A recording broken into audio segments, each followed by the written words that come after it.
Pour apprendre, il faut 3 choses. Il faut du sens. C'est remettre du sens. C'est pourquoi on a besoin d'apprendre, à quoi ça va me servir, concrètement, qu'est-ce que ça va changer pour moi. Enfin voilà, faut remettre du sens. Après, il faut du mouvement. Faut être. Alors, je parle de mouvement, pas forcément s'asseoir, se lever, bouger dans la pièce, mais c'est aussi être acteur, tout simplement. C'est être impliqué dans le mouvement, c'est aussi ça. Et le troisième, il faut du fun. Si on s'amuse pas, mais même moi, si je ne m'amuse pas dans mon entreprise, je la ferme.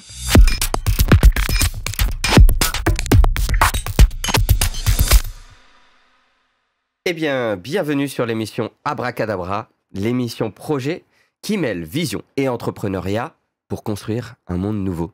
Aujourd'hui, on accueille Fanny Wagner. Fanny Wagner, bonjour. Bonjour. Directrice, dirigeante et fondatrice de l'organisme de transformation Singular.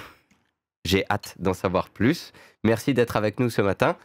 Et Cédric Kessler, dirigeant fondateur d'Easymara, l'acolyte de l'émission Abracadabra. L'acolyte, ça me va bien. Ça fait un peu western, un peu fou comme ça. J'aime. Merci. Eh bien, merci à toi de nous accueillir. Et sans transition, moi, j'ai tout de suite envie de savoir qu'est-ce qu'un organisme de transformation, qu'est-ce que Singular? Waouh. C'est the question. C'est ça.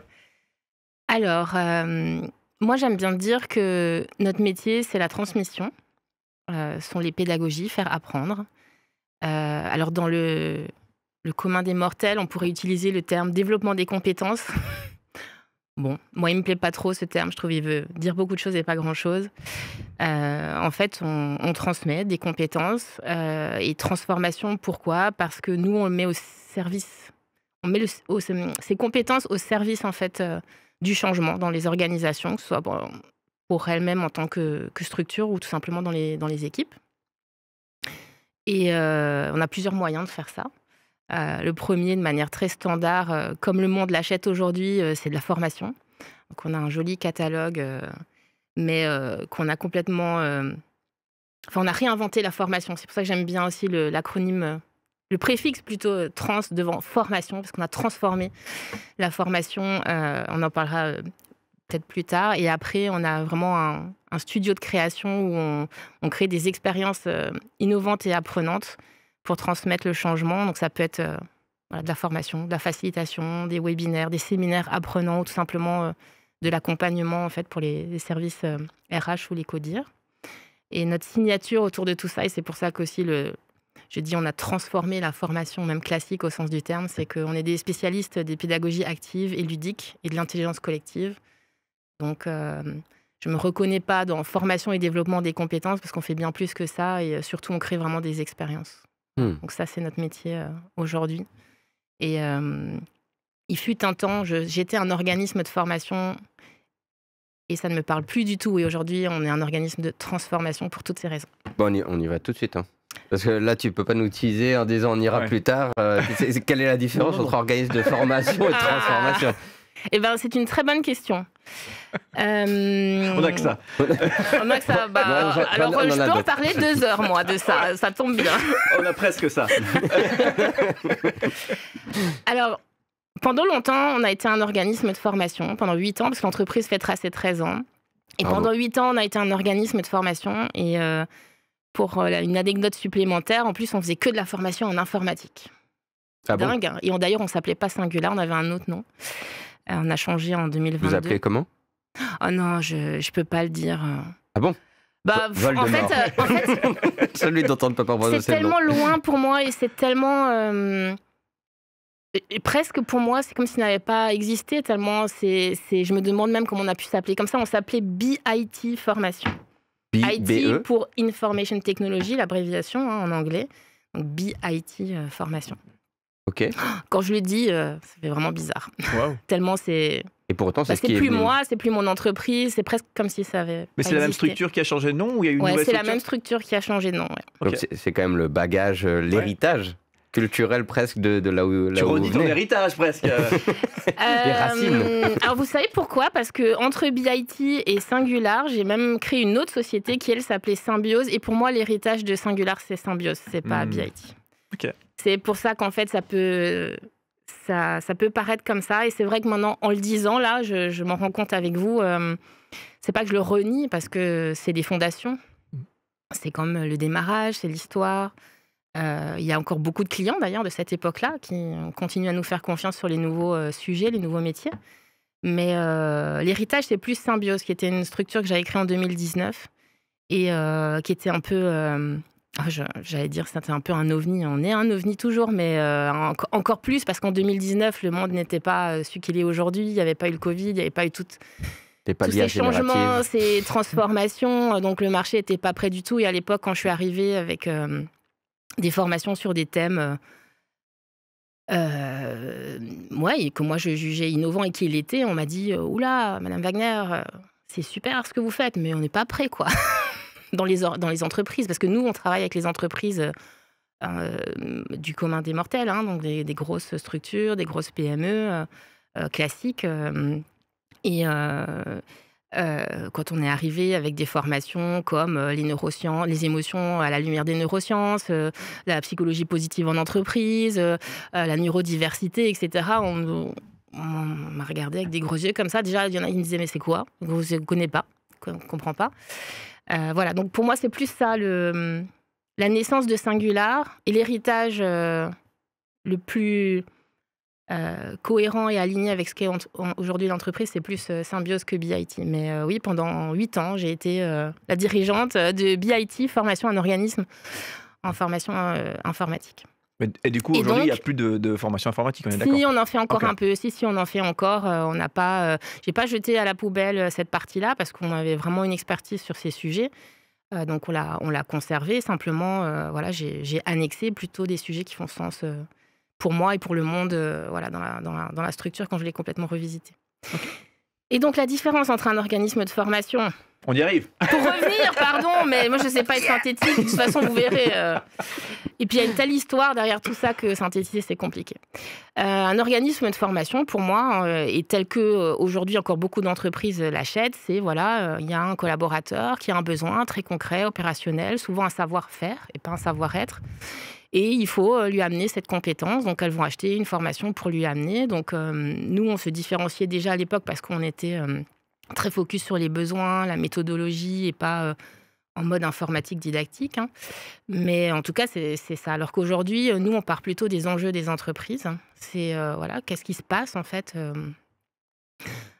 chez eux, dans leurs équipes, dans leurs projets, qu'est-ce qu'ils veulent, à quoi ils veulent arriver. Et on vient se greffer sur cette thématique en fait pour soit les aider à le booster ou alors à déployer des nouvelles visions, des nouvelles compétences au service en fait de ces changements. Et donc pour moi, ça fait toute une différence parce que c'est pas la même porte d'entrée, c'est pas la même façon de travailler, c'est pas le même enjeu. Et puis on transmet bien plus qu'une compétence, même si on transmet de la compétence, quoi. Donc, voilà. Si on prend un exemple, donc ce que je vois, c'est l'organisme de formation. Il y a Monsieur Michu. Désolé pour les Michus. Monsieur Michu qui arrive et qui dit « Moi, j'ai besoin de développer mes skills en facilitation. » Ouais. Et donc, ça, c'est dans l'organisme de formation. On prévoit un plan, on a une formation très classique, un certain nombre d'ateliers, on monte en compétences, on a un petit certificat ou quoi, pouf, c'est fini. Et là, l'idée, c'est que toi, tu arrives dans une entreprise où tu questionnes peut-être soit le top management, le codir ou le dirigeant pour voir la vision macro. Donc, on peut prendre un peu de recul et à partir de cette vision macro, tu développes une forme de plan de formation, de développement de compétences en fonction de la vision de la personne. Comment ça se passe en fait? On fait les deux. Dans ce que tu viens de dire, on fait les deux. Aujourd'hui, de par comment le marché fonctionne, on est encore obligé d'avoir un catalogue, entre guillemets, avec des formations dites standards ou voilà, facilitation, par exemple, c'est 3 jours chez nous et on peut nous l'acheter comme tel. On le fait toujours, ça, bien que sur la pédagogie, nous-mêmes, on va être extrêmement innovants. Donc, voilà, ça aura sans doute pas grand-chose à voir avec ce que peut faire un organisme classique. Mais évidemment, nous, si on le peut, on va emmener l'entreprise à s'interroger. Voilà, c'est au service de quoi ? Et qu'est-ce que vous voulez faire ? Et c'est quoi au long terme, en fait, le projet ?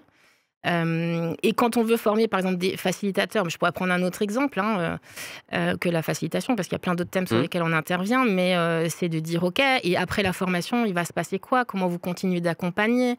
Est-ce que vous allez continuer à nourrir, en fait, les compétences, les thématiques, avoir du support, créer une communauté de pratique ? Et on va encourager les entreprises à considérer le développement de la compétence, en l'occurrence, c'est ce que achète, pas comme un élément ponctuel à court terme, mais comme quelque chose qui dure dans le temps, qu'on nourrit et qu'on continue de développer. Parce que apprendre, on peut faire la meilleure formation du monde. Moi, c'est ce que je dis toujours, de 1, 2, 3, 5, 10 jours. Si après, il ne se passe plus rien, quand la personne, elle retourne à son poste de travail, il ne faut pas attendre de miracle non plus. La compétence, c'est quelque chose qui se développe au long terme. Et ça, je pense qu'on l'a un peu perdu de vue. Dans le monde alors scolaire, je pourrais dire aussi, mais dans le monde de l'entreprise. Et la formation, elle est vraiment considérée comme du one-shot, moi, je trouve, majoritairement. Pas le cas de toutes les entreprises et de tous les projets, mais souvent, c'est le cas. Et si je prends un autre exemple, par exemple, le management, c'est pas parce qu'on fait une formation de 2, 3, 4, 5 jours, même 10, je vais revenir avec cet exemple de durée, qu'on est un bon manager. C'est quelque chose qui se travaille dans la durée, en continu, qui se nourrit, qui se remet en question. Et nous, sur cette partie transformation, approche, porte d'entrée, de toute façon, on va personnaliser et questionner. Tu disais, est-ce que vous allez questionner? Nous-mêmes, sur une formation classique, on va questionner. Même si tu viens pour de l'Excel, on parlait de numérique avant, nous, on va, même si on te met une formation standard, on va vérifier ton niveau, les prérequis, tes objectifs, comment tu utilises l'outil, etc. Et on va te mettre dans le bon groupe, au bon endroit, le bon programme. Donc, c'est pas une question de diagnostic en amont, c'est plus en fait au service de quoi on met, comment est-ce qu'on voit la compétence dans la durée et comment on s'assure en fait que ça sert un projet, une équipe sur le long terme. Moi, je connais pas bien les organismes de formation.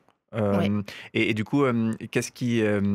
C'est ça la spécificité. Je comprends qu'il y a une méthode pédagogique, j'imagine qu'on va la déployer après, mieux la comprendre et tout ça, qui te différencie. Qui différencie Singular des organismes de formation dits classiques. C'est quoi les autres éléments qui permettent de bien te différencier? J'imagine que les autres aussi posent des questions pour que leur formation elle soit bien adaptée au... Non, très peu, figure-toi. Dans le monde, je connais pas bien le sujet.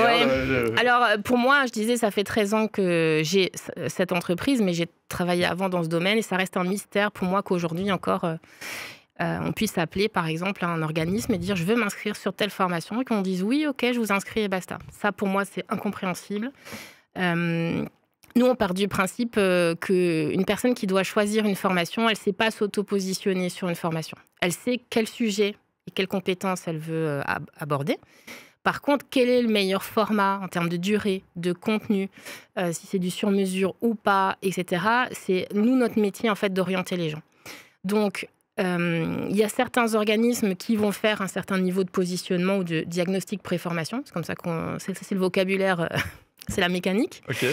Mais il y en a plein en fait qui ne le font pas. Nous, on est très impliqués en amont des formations pour comprendre en fait. On ne peut pas apporter un savoir, une compétence et le faire correctement si on n'a pas bien compris dans quel contexte entreprise ça s'intègre, le contexte projet, quelles sont vraiment les difficultés de la personne, qu'est-ce qu'elle veut... acquérir en termes d'autonomie, en fait, quand elle repart en fait, de sa formation et qu'elle retourne concrètement à son poste de travail. Qu'est-ce qu'elle doit savoir faire et donc, on prend beaucoup de temps en amont.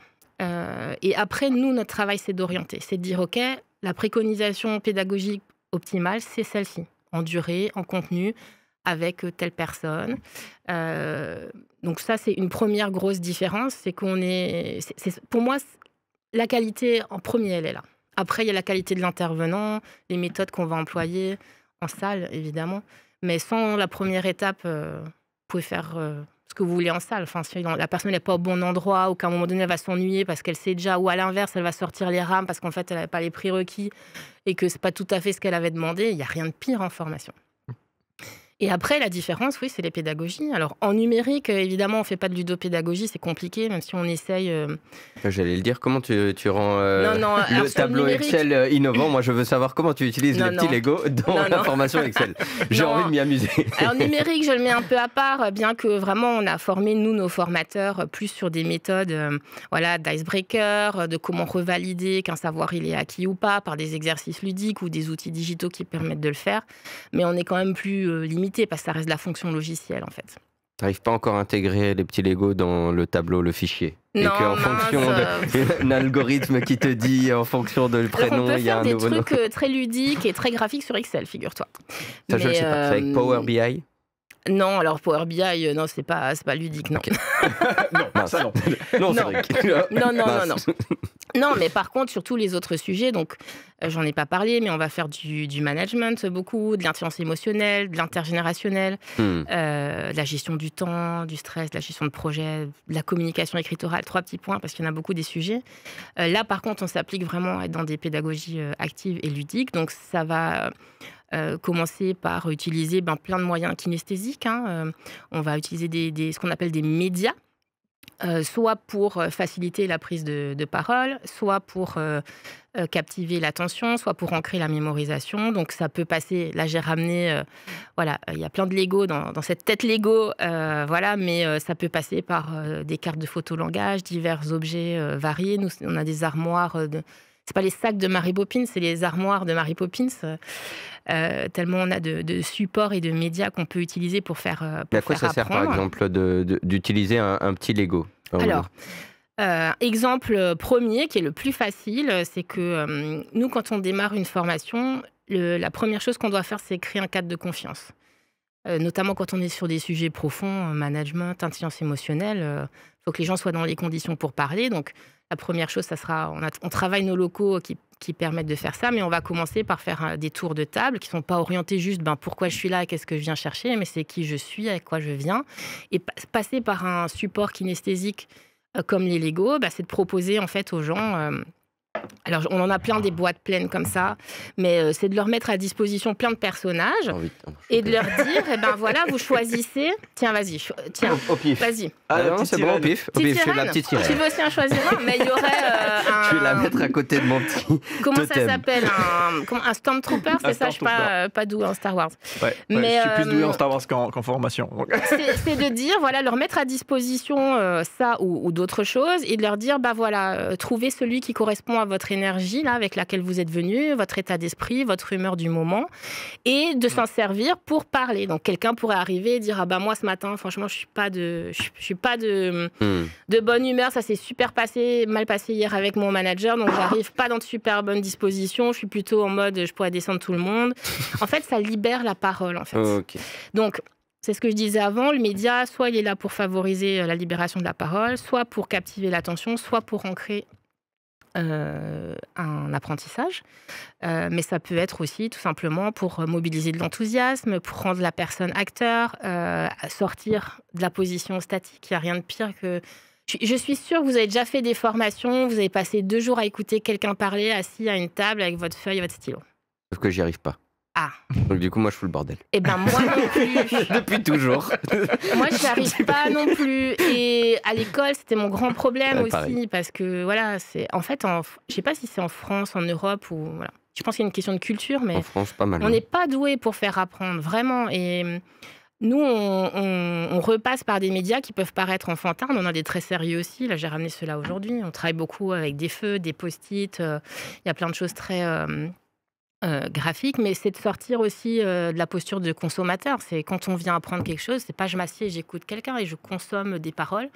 Moi, je considère que ça, c'est de l'information. Il ne faut pas confondre l'information et la formation, en fait. Et souvent, les formations qui sont proposées, c'est de l'information. Quand vous allez en formation management, et on nous le dit très souvent, et qu'on nous dit « Ah, punaise, on s'attendait pas à ça, on pensait à... Vous écoutez parler 2 jours à nous présenter des slides. » C'est pas de la formation. C'est de l'information et ça on peut le consommer sur YouTube, sur un podcast.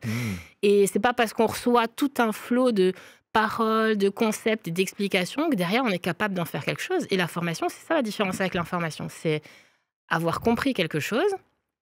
Moi je dis toujours pour apprendre, la première étape c'est conscientiser, comprendre. Après c'est avoir le déclic d'avoir envie de le faire et après seulement essayer de le faire et être capable de le faire. C'est le fil conducteur. Et donc, tous ces outils-là, ou la façon dont on a conçu nos locaux, etc., sont au service de ça. C'est favoriser la mise en mouvement pour, effectivement, changer sa pratique dans la compétence qu'on vient explorer. Ok. Trop rigolo. Ça me fait penser à autre sujet, mais même combat en mode les nouveaux outils font qu'il y a des trucs qui sont devenus obsolètes. Moi, on m'avait demandé un stream, donc un événement en stream, donc en direct sur Internet, sur YouTube. Et j'avais dit, si vous faites un stream, le seul intérêt du stream, son sens, c'est la connexion, c'est l'interaction avec l'audience, qui est là en direct. Mais oui. Et du coup, si vous ne faites pas d'interaction, ça ne sert à rien de streamer. Vous pouvez très bien enregistrer l'émission avant et la diffuser à un instant T. Et en fait, la diffusion en stream, s'il n'y a pas d'interaction avec l'audience, ça n'a aucune plus-value. Ça rejoint vraiment ce que tu dis. Et c'est lié aux évolutions des moyens de communication et de diffusion là, dans mon contexte à moi. C'est vraiment rigolo. J'ai une fois vu des jeunes.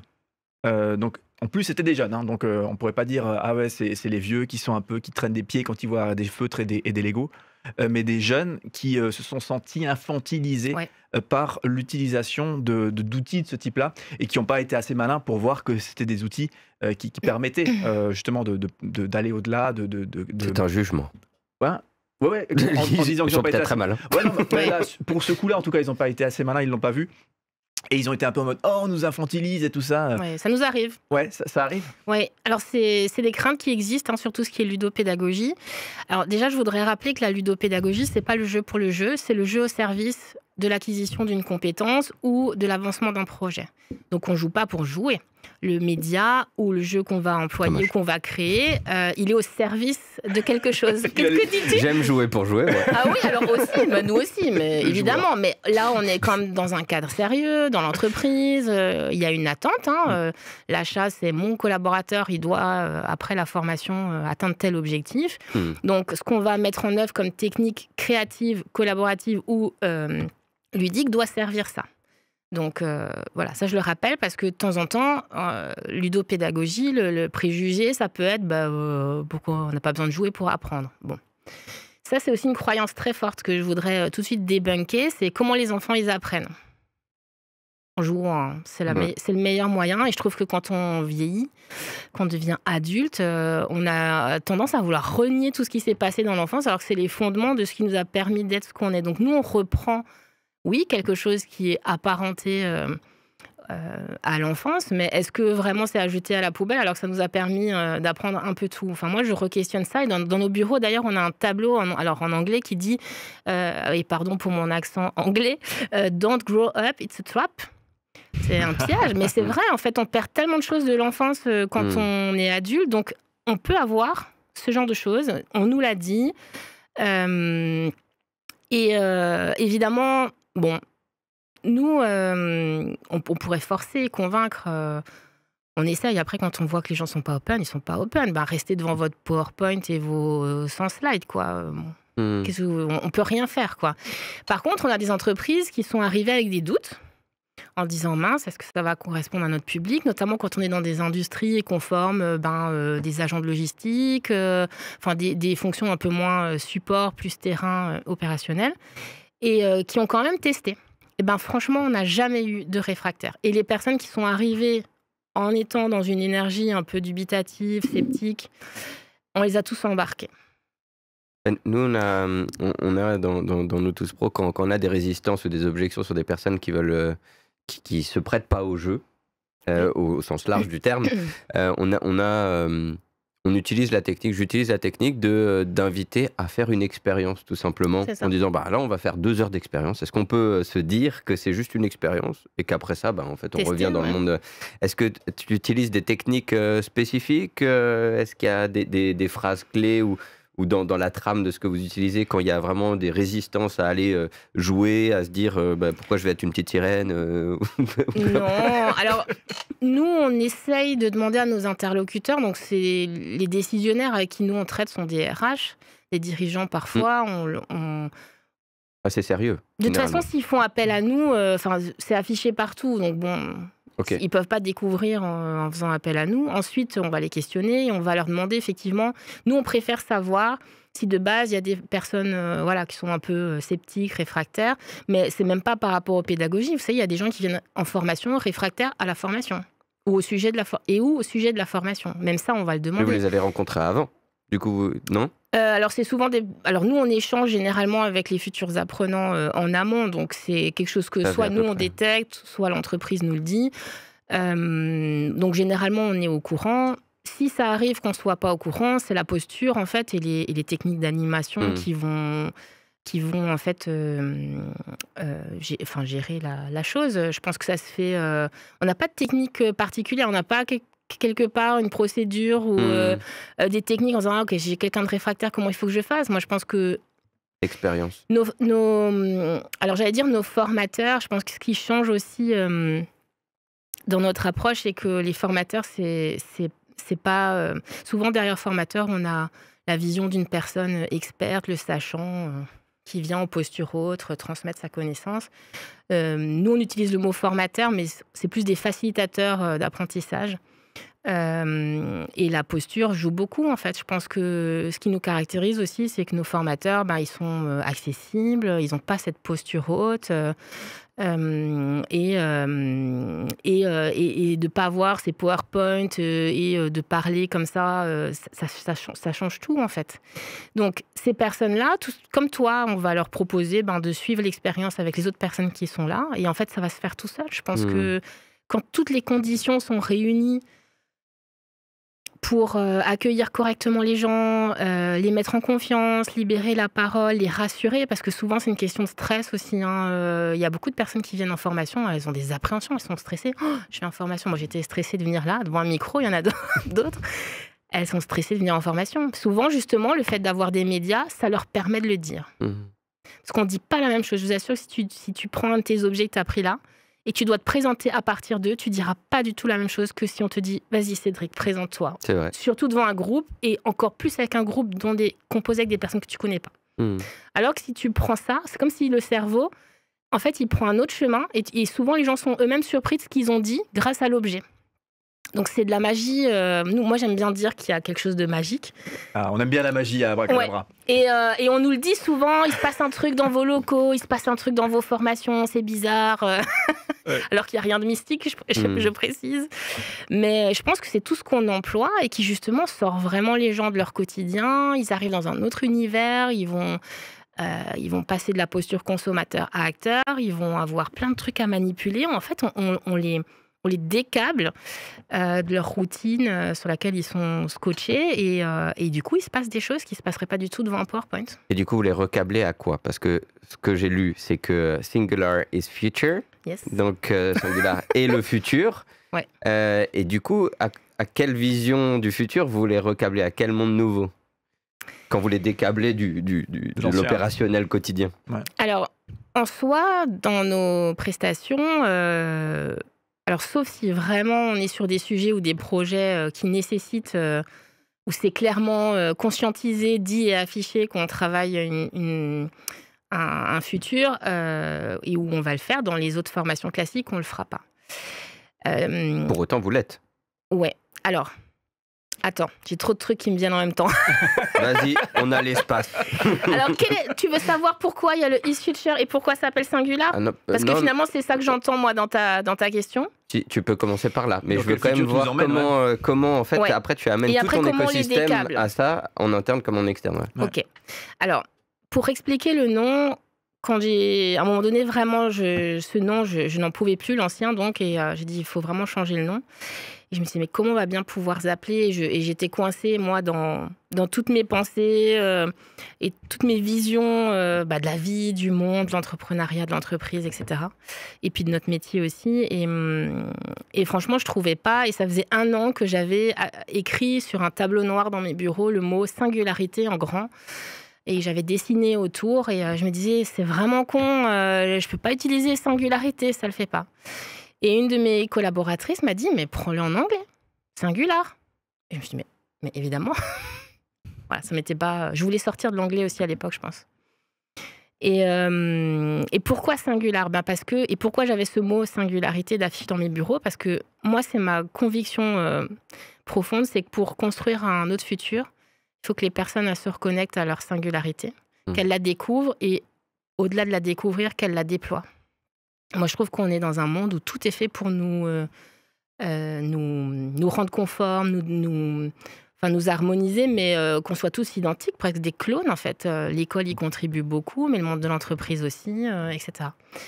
Et une des clés pour moi, pour changer le monde, c'est de se reconnecter à sa singularité, de la déployer et dans toutes ces sphères de vie, que ce soit en tant qu'individu, couple, famille, salarié, entrepreneur. Et c'est pour ça que ça s'appelle singular. Et je crois aussi en parallèle que toutes les entreprises sont singulières, en fait. Toutes les équipes sont singulières. Ça ne s'applique pas qu'à l'individu. Chaque équipe, même dans une même entreprise, est différente, fonctionne différemment, a d'autres moteurs, a d'autres valeurs. Et chaque projet est singulier. Et donc, chaque organisation est singulière, ne serait-ce que par son histoire, sa culture, etc. Et donc, le nom Singular est inspiré de tout ça, cette croyance forte que j'ai, moi, et cette façon de voir les choses.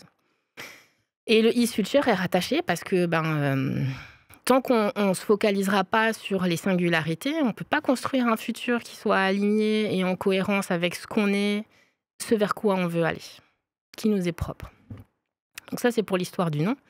Et alors, comment est-ce qu'on fait pour les câbler comme ça? Alors, je pense qu'on a plusieurs choses qui contribuent à ça. Je pense que déjà, on a une vision innovante de ce que c'est que l'apprentissage des adultes, de ce que c'est une compétence, de ce que c'est un projet, de comment est-ce qu'on l'aborde. Ça, c'est une chose, on en a parlé. Ensuite, ce que je viens d'expliquer, c'est que nous, quand on arrive sur un projet, on attend de nous, en fait, une solution toute faite, prête à l'emploi, presque sur étagère. D'ailleurs, sur notre site, il y a écrit, nous, on n'a pas de solution miracle, on n'a pas de baguette magique et très peu de produits sur étagère. Je crois que c'est la phrase exacte qui est sur notre site et ça, moi, j'y crois très fort. Et si je reprends un projet concret, c'est une entreprise qui nous sollicite, on a des problèmes managériaux. Qu'est-ce que vous avez fait ailleurs et qu'est-ce que vous pourriez nous proposer? Mais en fait, ce n'est pas du tout la façon dont il faut aborder le projet. Ce qui est valable dans telle entreprise n'est pas valable en fait forcément dans une autre. La question, c'est plus, OK, mais qu'est-ce que vous avez comme problème et qu'est-ce que vous voulez mettre en place? Qu'est-ce que vous voulez qu'il soit différent? Et nous, on les recable en fait sur leur futur à eux, sur leur présent à eux, sur leur futur à eux. Et on les fait sortir en fait de ce qui se fait partout et on les recable en fait sur leur histoire, sur leurs enjeux. Et nous, on vient servir ça en co-construction. On les change de posture aussi. Avant, on parlait de l'apprenant ou du stagiaire, comme on le dit, qui est consommateur. Mais les entreprises sont consommatrices. Elles ont ce réflexe formation, consulting, et elles attendent que tout vienne de l'extérieur. Mais nous, en fait, on est qui pour venir leur dire « Ah ouais, non, mais là, votre système managérial, il est nul et c'est pour ça que ça ne marche pas. Faites ça. » Mais nous, on ne peut pas faire ça. Et tous ceux qui le font, moi, je dis toujours, n'écoutez jamais ceux qui font ça. C'est des gens dangereux. Qui a l'expertise suprême managériale pour venir dire dans une entreprise ce qu'il faut faire, comment il faut faire? Enfin, il faut partir de l'histoire de l'entreprise, de ses réussites, de ses échecs, des valeurs si elles sont posées, sinon faire poser des valeurs, voir quels sont leurs enjeux à venir et se raccorder à ça. Le management, il doit servir les enjeux de l'entreprise et les équipes. C'est un double niveau, en fait. Et de les raccorder à ça. Et quand on vient, nous, avec cette approche, qui doit être futuriste, je pense, ça parle à très peu d'entreprises. Alors que moi, je vous dis ça, quand je dis ça, j'ai l'impression de dire que la pluie, ça mouille. Alors que... non, mais... Enfin, moi c'est d'ailleurs de mes gros soucis, c'est qu'en fait, moi, j'ai une vision, je pense, de notre métier, des entreprises, qui pour moi est limpide et hyper basique. Et quand j'en parle, je me rends compte que ce n'est pas du tout le cas. Par exemple, la formation en entreprise, elle est pour moi trop consommée, comme on dit de nouveau en anglais, en bottom-up, c'est-à-dire, OK, on fait des entretiens individuels, il manque des compétences, je dois être formé sur ci, sur ça, ça remonte au RH, il y a un plan de validation et on déploie de la formation. Ça, c'est une façon de consommer la formation, c'est la plus usuelle et bien sûr, elle n'est pas à jeter, c'est une réalité, il faut la conserver. Moi, aujourd'hui, ce que j'aimerais, c'est trouver des entreprises qui ont des directions qui portent des projets forts de transfo et qui vont dire, il y a un pourcentage de mon plan de développement des compétences qui va servir en up to down et où nous, on va pousser à notre public des sujets parce qu'il faut, vu nos enjeux, qu'on les accompagne là-dessus, qu'on leur pousse ça, qu'ils aient telle compétence. C'est très peu fait aujourd'hui. Donc, nous, si tu veux, je pense que bien sûr la pédagogie, elle est innovante, même si de plus en plus, il y en a qui s'y mettent. Donc bientôt, on renouvelle de toute façon notre créativité sur ces sujets en permanence.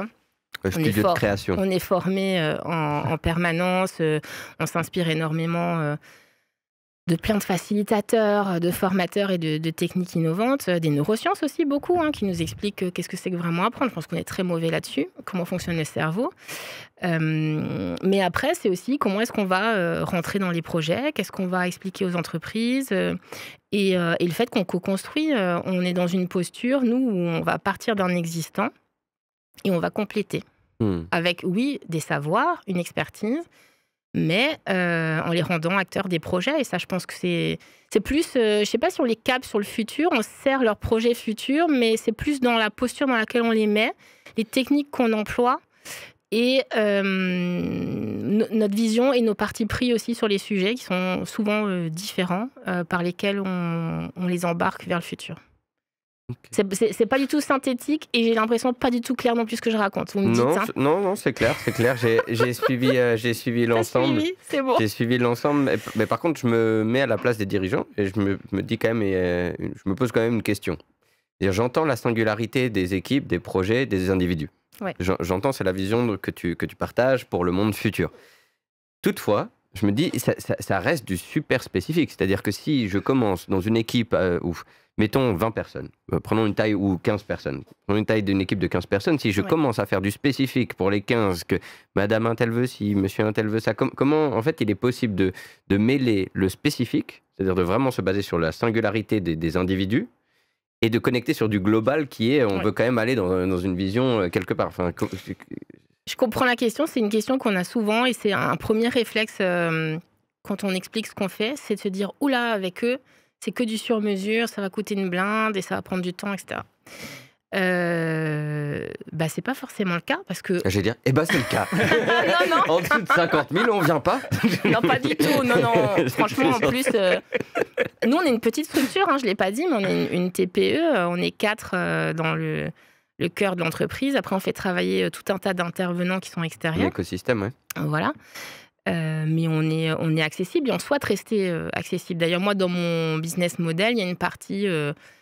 qui est même gratuite. On fait ce qu'on appelle des formats découvertes dans lesquels on fait vivre gratuitement des extraits de formation, une demi-journée ou une journée, pour justement en déployer au plus grand nombre, faire connaître en fait les méthodes et les partis pris.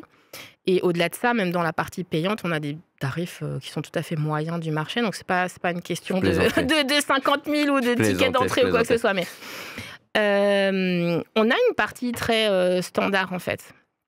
Même qu'on fait, si on veut rentrer vraiment dans le vocabulaire de l'organisme de formation, en inter-entreprise. Une entreprise qui a une personne à former en primo-manager, elle peut inscrire une personne dans un format standard, inter-entreprise, en fait, dans notre calendrier, il n'y a aucun souci.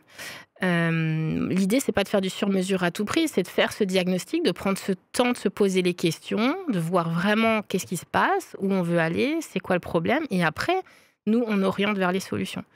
Et évidemment, dans cette orientation, on tient compte des budgets, des contraintes d'organisation, du volume sur le nombre de personnes. Et de quoi qu'il en soit, quand on est sur des projets de type management et autres, en fait, on forme les gens en groupe.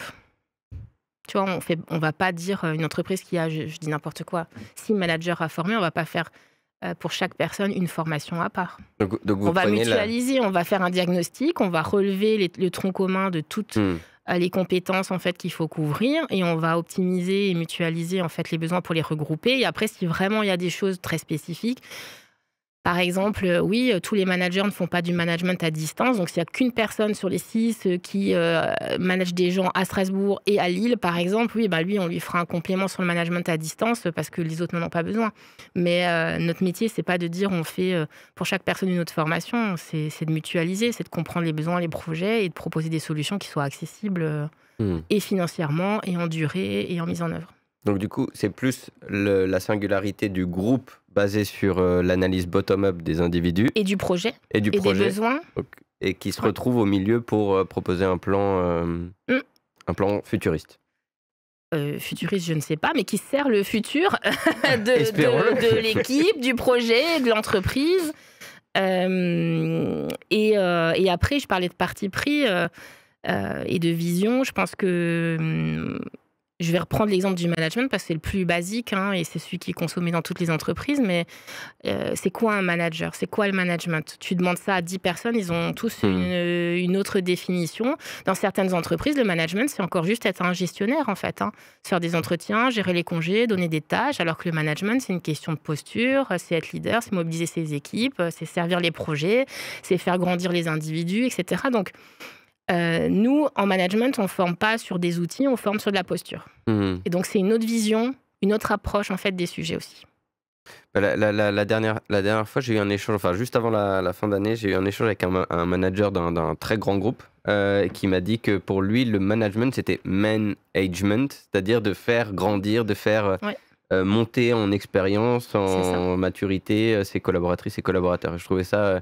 Enfin, moi, je me suis dit, tiens, cette personne, elle a déjà une vision un peu plus fine, différente de ce que j'entends d'habitude dans le côté gestion, etc. Ouais. Et puis, tenir compte de la singularité dans le management, c'est considérer que les personnes n'ont pas tous besoin du même style de management, par exemple, et de savoir s'adapter. Mais c'est aussi de se dire, en tant que manager, OK, quel manager j'ai envie d'être. Mais ça, il y a des entreprises, elles ne se posent pas ce genre de questions. Hein. Pas du tout. Il y a un protocole. Et d'ailleurs, ils ne se demandent pas, OK, chez...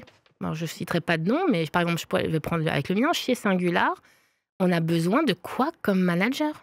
De quel type de manager? Avec quelles compétences? Quelle posture? Qui envoie quoi dans les équipes?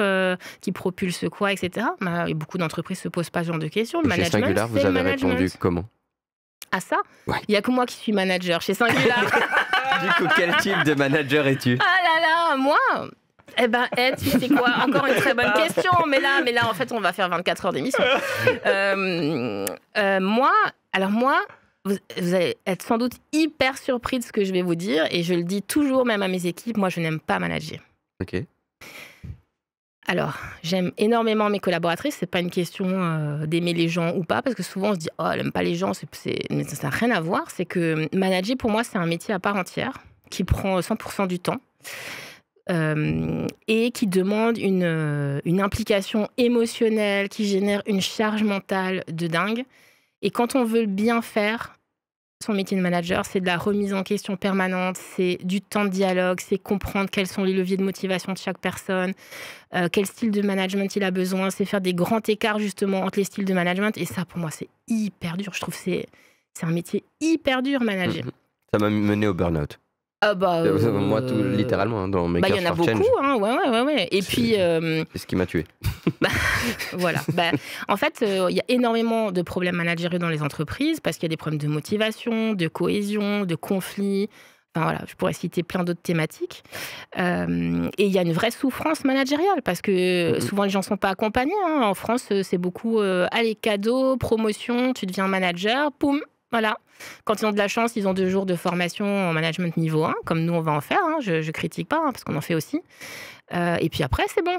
Mais mon Dieu, il y a tellement... il n'y a rien de plus compliqué que de manager de l'humain, surtout en entreprise, surtout dans un contexte économique comme en ce moment, où tout est tendu, où tout change à une vitesse de dingue. Voilà. Alors, moi, qu'est-ce que je suis comme manager? Alors moi... Je prends vraiment soin de mes collaboratrices. En tout cas, je mets toute l'énergie que je peux en fait, pour prendre soin d'elles. C'est que des femmes, c'est pour ça que je dis elles. Je crée vraiment des espaces de dialogue. Je donne tous les outils qu'il faut. L'environnement aussi est très travaillé pour qu'elles se sentent bien, qu'elles aient envie, que ça génère de la motivation. Par contre, je pense que... j'impulse la vision aussi, hein, je lead. Moi, je suis plus leader que manager, en fait. Parce que, après, quand il faut accompagner vraiment les gens, cadrer, faire des feedbacks, voir si les choses sont faites, etc., je ne supporte pas ça. Moi, je cherche des intrapreneurs, en fait. On est plus toutes des intrapreneurs. Enfin, elles sont des intrapreneurs. Mais ça, c'était de base? Tu les as sélectionnées parce qu'elles avaient cette posture et cet état d'esprit d'intrapreneur, ou d'entrepreneur, peu importe, qui ont envie de porter... Celles qui sont là aujourd'hui, oui. Ok. Celles qui sont là aujourd'hui, oui. Donc, il fut un temps, non. Parce que j'avais pas conscience de tout ça à l'époque. Hein. L'entreprise, elle a énormément évolué de par mon cheminement perso. Mais il fut un temps, j'avais pas... Moi-même, je me posais pas ce genre de questions. C'est ce qui me permet aussi maintenant de voir comment on évolue quand on approche un projet. Parce que moi-même, 5 ans, je ne me posais pas forcément toutes les questions que je me pose aujourd'hui et j'abordais pas les choses de la même façon. Mais oui, moi, je cherche des intrapreneurs, c'est-à-dire, voilà, je donne des objectifs, je donne des moyens, je m'assure qu'elles vont bien, je fais ce qu'il faut pour qu'elles soient motivées, qu'elles aient tout ce qu'il faut et après, on fait avancer les projets, mais je veux pas avoir à dire: «Alors, tu as bien fait ça», donner des deadlines, tout ça, c'est pas mon truc. Je sais pas faire, Pas vraiment. non plus. Mais si tu te retrouves avec quelqu'un, parce que c'est des fois ça la question piège, c'est quand tu as un contexte qui t'est favorable, Ouais. entre guillemets, toutes les belles théories sur c'est bien la singularité, c'est bien les spécificités, et puis ensemble on se donne la main et on avance super fort. Je suis totalement d'accord avec ça, hein, donc là je le dis un peu en mode fleur Fais bleue. l'avocat du diable, vas-y. Exactement, ouais, Il adore ça. C'est Il ça. adore. Non, mais je suis totalement d'accord, hein, j'aime, et c'est ce que j'aime, c'est ce que je souhaite. Mais quand d'un seul coup, dans tes collaboratrices, du coup, il y en a soit une nouvelle qui arrive, soit une personne qui évolue, ça arrive aussi, Ouais. et qui quitte cette posture, qui d'un seul coup a, entre guillemets, besoin d'un cadrage différent, d'un cadrage dit à l'ancienne, je sais pas, mais parce qu'effectivement, il y a je sais pas quelle raison qui fait Ouais. que, et je pense que ceux qui ont managé savent que ça arrive, même Ouais, des tout gens à fait. qui évoluent dans le mauvais sens, etc. Est-ce qu'on arrive à garder tout son cap, ses principes, etc., lorsque justement il y a les soucis débarquent, quoi?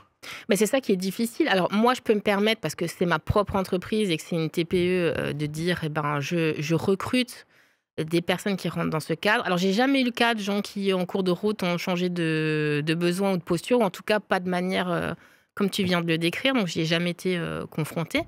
Mais c'est pour ça que nous, dans nos formations, et notamment la fameuse management niveau 1, on aborde les styles de management et les besoins managériaux que peuvent avoir les différentes personnes qu'on a en face de soi quand on manage. Parce qu'un manager, son travail, c'est ça, c'est de détecter en fait quel style lui, il a, en style j'arrive plus à parler, son style préférentiel de management, de le conscientiser, parce que ça, c'est la première étape, hein. Il y en a beaucoup, ils ne le savent pas en fait, quel style préférentiel ils ont de management. Et après, c'est de détecter dans leur équipe les styles managériaux de préférence de leurs équipes et de voir dans quelle mesure c'est compatible et de dealer avec ça. C'est pour ça que je dis que c'est extrêmement difficile. Enfin, moi, je comprends pas comment font. Alors, je le fais et je comprends pas, du coup, dans les autres entreprises, comment ils le font non plus. Comment est-ce qu'on peut cumuler un job opérationnel et en plus manager 10 personnes? Moi, j'ai énormément d'admiration pour ceux qui managent 5-10 personnes. Moi, j'en manageais 3, là, maintenant, j'en manage 4. Ouah, quoi. Enfin, c'est hyper dur, il n'y a rien de plus dur. Et puis, comme tu viens de le dire très justement, l'humain, il évolue en permanence.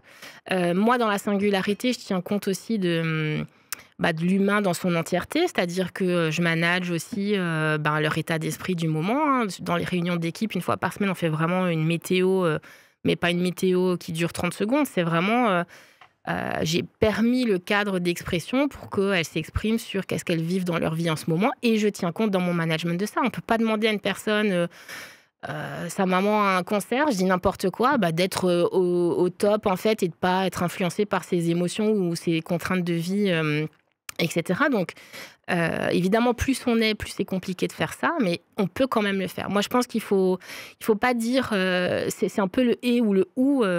On peut être beaucoup et faire du management individualisé. On peut être beaucoup et accorder du temps de parole. C'est pas parce qu'on est plus et que c'est plus difficile de le faire et qu'il y aura moins de temps de le faire qu'il faut dire on fait pas.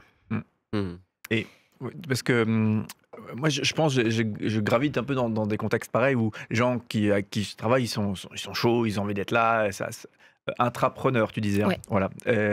Et super, et ça me va trop bien en fait. Par contre, j'ai discuté avec un copain qui a été parachuté, manager une quinzaine de personnes.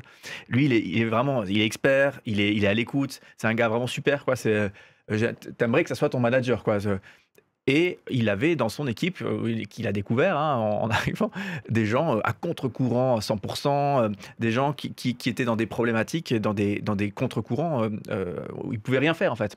Et en fait, il s'est fait broyer en fait par et en fait, des fois, c'est ça pour ça que je me fais l'avocat du diable. Mais t'as raison. Et je suis totalement d'accord avec tout ce que tu dis, mais des fois, on arrive dans des contextes où il y a des mecs qui veulent nous broyer. Et je parle pas de supérieurs, là, je parle de gens qu'on doit manager, quoi.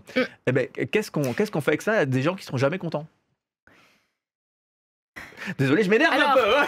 Vas-y. Tu veux la réponse de Fanny l'individu, de Fanny la manager, de la dirigeante ou de qui tu veux la réponse? Du personnage que t'as pris là, Lego, tu l'as rangé.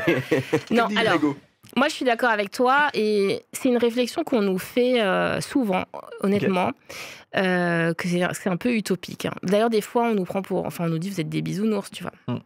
Ça me va, moi, j'adore les bisounours. Je collectionne même les tasses des années 80 bisounours.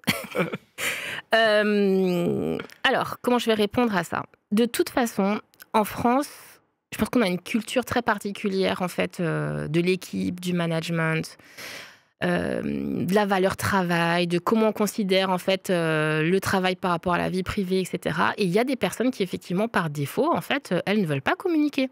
Elles sont là pour travailler, on me donne des tâches, je les fais, et tout le reste, ça n'a pas sa place. Et on a des managers aussi comme ça. Hein. Là, je prends ce truc parce que tu donnes l'exemple où c'est quelqu'un en dessous, mais ça pourrait être le manager, d'ailleurs, qui est comme ça. Dans ces entreprises-là ou dans ces équipes-là, on ne va pas faire de miracle. Hein. Je disais avant, nous, on n'a pas de baguette magique. On intervient auprès d'entreprises avec des dirigeants des services RH ou de lampes magiques. Il y en a une sur cette... On part de l'existant, de l'humain, des forces en place. Et évidemment, quand on veut amener du changement, faut travailler l'adhésion d'abord, hein, l'envie, l'enthousiasme d'y aller. Et il y aura toujours des personnes qui auront une séparation nette entre le travail, l'humain, le travail, le perso. Je ne sais pas comment on peut le dire, il y a plusieurs termes. Et en fait, il faut composer avec. Après, toi, ce que tu décris, c'est ce qu'on appelle des personnalités toxiques ou des collaborateurs toxiques, que ce soit management ou pas. Hein, ça existe pour tout type de poste. Là, moi, j'ai envie de dire, les gens qui sont vraiment là pour broyer les autres, critiquer, mettre des grains de sable dans les rouages, pour moi, c'est des gens qu'il faut sortir. Un manager toxique, on dit, ça coûte une blinde en argent, mais ça coûte surtout une blinde en personnes qui partent, en dysfonctionnement organisationnel, en efficience, en conflit et tout ce que tu veux. Donc là, bon, tu as pris un exemple extrême, mais si je reviens sur... des personnalités non toxiques, c'est le job du manager, en fait, après. On parle de motivation, l'idée, inspirer, donner du sens, etc. C'est le travail du manager. Et je reviens encore une fois à ça. C'est extrêmement compliqué, ça prend du temps. Et c'est pour ça qu'il faut donner des moyens aux managers de se former, d'être accompagnés, d'être outillés en termes de légitimité. Ça passe aussi souvent par ça. Hein. Il y a les basiques, mais après, quelle est ma légitimité? Comment je pratique la reconnaissance? Comment je gère les différentes générations? Enfin, là, si je commence à lister tous les sous-thèmes du management, en fait, on a un millefeuille énorme. C'est pour ça que dire je forme 2 jours, il a été formé 2 jours. Ah, en 2 jours, on ne voit rien, en fait. Dit comme ça, c'est une évidence. Voilà, la pluie, ça mouille. Voilà, pour moi, c'est évident, mais c'est très peu. Et le feu, ça brûle, Et le feu, ça brûle. Il n'y a pas une chanson comme ça, là, puis ça brûle. Tous les oiseaux dans le ciel. C'était qui? Je sais pas, Charlie Francky Vincent. Ah ouais, Charlie et Lulu. Ah bah voilà, on est de la même génération. On est dans une autre génération. Oh punaise. Cela dit, dans mon expérience, il y a un moment où, par rapport au rôle de leader, alors je sais pas si c'est manager, mais enfin je pense qu'il y a un rôle dans le leader de manager, quasi automatique, même si ça peut se discuter, où il y avait une personne qui était vraiment très toxique dans l'équipe. Oui. Et moi, ça m'a coûté de devoir... mais il y a un moment où, en fait, je n'ai pas d'autre choix que de prendre le rôle du gardien et de dire, en fait, non, là, on s'arrête là. Et à tel point que, en fait, son expérience s'arrêtait au bout un mois après. Et donc, j'ai dit, en fait, je te paye, mais ne viens plus. Parce que je voulais protéger l'équipe. Et qu'en fait, il y a un moment où on est dans la protection aussi. Et c'est ce qu'on appelle le courage managérial. C'est des choses que nous, on aborde en formation. C'est à un moment donné, savoir alors recadrer. Hein. Alors, il y a le feedback. On passe pas directement par du recadrage, mais il y a faire des feedbacks, accompagner la personne, mettre des warnings. Après, on peut passer par du recadrage. Et à un moment donné, le courage managérial, c'est de dire, OK, il est peut-être compétent, mais il faut un tel bordel qu'en fait, au revoir. Après, aujourd'hui, les entreprises, elles ont peur parce que c'est dur de recruter. Il y a un vrai problème de turnover, d'attraction des talents et de rétention des talents. Donc, elles se posent plus de questions sur on sort ou on sort pas les gens. Mais des fois, vraiment, ça coûte moins cher et c'est plus efficace de dégager une personne. Voilà. Très bien. Eh bien, j'allais rebondir là-dessus, mais non, tu rebondis pas. Vas-y, rebondis. C'est mon anecdote préférée de mon Master 2 à l'EM de Strasbourg, à l'école de management de Strasbourg. Un gars qui était venu, un intervenant, pendant 4 heures, il nous a parlé, un expert en supply chain, donc de l'approvisionnement, logistique, etc. Et ce que j'ai retenu de lui, c'est pas supply chain, il intervenait, c'était l'expert qui intervenait quand il y avait des galères, quoi. C'est le gars que tu faisais venir. Le pompier, quoi. Le tueur, quoi, le gars qui est super fort. Et il a dit, il est arrivé dans une boîte, rien n'allait, ça ne marchait pas. Tout partait en cacahuète. Jusqu'à ce qu'il arrive à identifier un bonhomme. Au bout de 2 jours, il l'identifie, qui en fait terrorise tout le monde. L'équipe managériale, ses collaborateurs, etc. Et moi, j'ai retenu cette leçon. Je dis pas qu'est-ce qu'il faut faire. Bien sûr, c'est terrible cette situation, Couper la etc. tête. Il l'a fait venir. Il a dit, tu prends tes affaires, tu dégages. Et il a dit, et je vais payer l'indemnité pour rupture sans cause réelle et sérieuse. Aucun souci, ça sera rentabilisé en quelques jours. Et il a dit du jour au lendemain. Du jour au lendemain. Alors que lui, c'était pas du tout un expert RH. Hein. Plaf, tout s'est repositionné, tout s'est harmonisé. Et c'était vraiment un gars toxique qui avait vraiment bousillé la culture complète de l'organisme. Donc, ça demande du courage. Ouais, c'est ça. Ce que tu disais. C'est le courage managérial. Le courage RH aussi, le courage de la direction. Parce que souvent, c'est des vraies questions qui se posent. Quand il y a des gens notamment qui ont des postes avec des compétences très spécifiques et où on sait que ça va être dur de remplacer, ou qui ont par exemple tout un historique dans la structure et où on se dit oula, on va perdre tout un truc, notamment parce qu'on n'a pas mis les bons process derrière ou les bonnes sauvegardes de l'histoire, etc. C'est des vraies questions, mais ça coûte très très cher. Et quand je dis ça coûte très très cher, on pourrait penser aux financiers, c'est le cas, mais ça coûte bien plus cher sur le reste. Ouais, puis tu viens avec tes valeurs, quoi. Tu te dis, et un manager pas formé, ça coûte très très cher. Moi, j'aimerais des fois pouvoir vraiment le valoriser en euros. C'est de dire qu'est-ce que ça coûte. Qu'on salue, qui nous a mis en lien. Qu'est-ce que ça coûte en euros? Parce que souvent, ils disent waouh, ils ont un devis de formation, que ce soit le nôtre ou peu importe, n'importe qui, quand eux. De toute façon, la formation, c'est souvent vu, alors ça aussi, dans la vision, comme un centre de coût. Comme une charge, un coût, alors que la formation, c'est un investissement. Ça rapporte quelque chose. Enfin, c'est... Bon, bref. Des fois... non, mais pour moi, c'est du délire, des fois, d'entendre certains interlocuteurs qui considèrent la formation comme un coût. C'est une obligation, c'est le droit français, mais non, en fait. Enfin, tout passe par le développement des compétences. Enfin, bon, bref. C'est même un outil, d'ailleurs, de fidélisation, former, faire évoluer, accorder de l'importance aux besoins, etc. Bon. Je me suis perdue. Qu'est-ce que je voulais dire? Lien et engagement. C'est un investissement. Oui, si on pouvait le chiffrer, qu'est-ce que ça coûte de ne pas former et de ne pas accompagner en fait, les personnes? Ou de ne pas s'occuper, par exemple, de ne pas dégager quelqu'un qui est toxique. Ça coûte bien plus cher que n'importe quel accompagnement, formation, coach, ce que tu veux, qui va prester. En coût caché, coût visible. Ouais. Exactement. Ouais. Alors, on avait prévu que cette émission dure potentiellement 2 jours, mais malheureusement, nous n'avons pas ces 2 jours. Donc, je vais inviter pour la nouvelle émission de 2025, puisque c'est la première de 2025, une nouvelle invitée va nous rejoindre, Johanna Schwartz, qui fait partie de l'équipe Isimera et qui va apporter son regard sur la première partie et son regard de jeune d'une autre génération. Et donc, peut-être qu'elle va nous surprendre. Eh bien, donc, on accueille tout de suite Johanna pour sa chronique. Salut Johanna, bienvenue. Bonjour. Merci de m'avoir invité sur cette émission. Merci à toi d'avoir accepté. On a hâte de tester ce nouveau format 2025. Ouais, parce qu'apparemment, on avait besoin d'un petit vent de fraîcheur sur cette émission. Exactement. Alors, même si je vois que vous êtes tous les deux rasés pour 2025 et que ça vous rend plus frais qu'un vent du Nord. J'aime la piquance. Malgré ça, rien de plus frais que la jeunesse. Et je suis là pour la représenter apparemment. Enchantée. Je suis la jeunesse, c'est moi. J'avais déjà 1 ou 2 petites questions en tête avant d'arriver dans l'émission, mais en regardant la première partie, j'en ai eu encore plus. Du coup, je vais essayer d'être courte, d'être rapide, parce que j'ai un temps limité. La première question, c'est une question que j'aime bien poser de manière générale. C'est quel impact le Covid a eu sur la volonté de transformation dans les entreprises. Parce que je sais que le Covid, ça a beaucoup marqué tout le monde, en fait, cette période-là de 2 ans. Ouais. Ça a beaucoup transformé les rapports qu'on avait au travail. Et notamment, moi, à ce moment-là, je sais que je venais juste d'arriver sur le monde du travail, sur le marché du travail, comme on dit. J'étais en service civique. C'était la première fois que j'avais vraiment un job, quoi.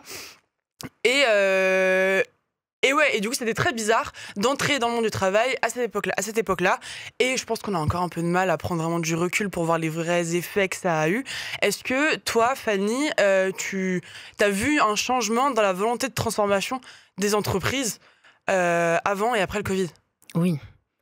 Je trouve que ça n'a plus rien à voir avec avant, même si, à mon sens, on n'est pas encore assez avancé dans la démarche. Mais je le disais tout à l'heure, en 2019, quand j'ai pour la première fois proposé des sujets vraiment basés sur l'humain, avec des apports innovants, on m'a regardé comme une extraterrestre. Et après le Covid, spontanément, beaucoup d'entreprises se sont intéressées à ces mêmes sujets. Je pense que ce qui s'est passé, c'est que il y a eu un tel choc, hein, déjà, c'était une histoire de choc, hein, ce Covid, le confinement, enfin, c'était complètement inédit. Les personnes se sont retrouvées pour la majorité chez elles, ont eu le temps de se questionner, de se confronter à des peurs. Et je pense que ça a changé fondamentalement le rapport à l'équilibre vie pro, vie perso, au travail, en fait, des gens. Et de ce fait, quand ils sont retournés au travail, il y a eu des changements profonds en fait dans les équipes, dans le management, dans la façon de travailler, dans la perception du travail, la mobilité, la flexibilité, etc. Et donc les entreprises n'ont pas eu le choix que de se dire oula, ça marche plus comme avant. Comment est-ce qu'on fait? Et de ce fait, elles ont dû aller vers des sujets plus profonds sur l'humain, travailler plus tout ce qui est motivation, management.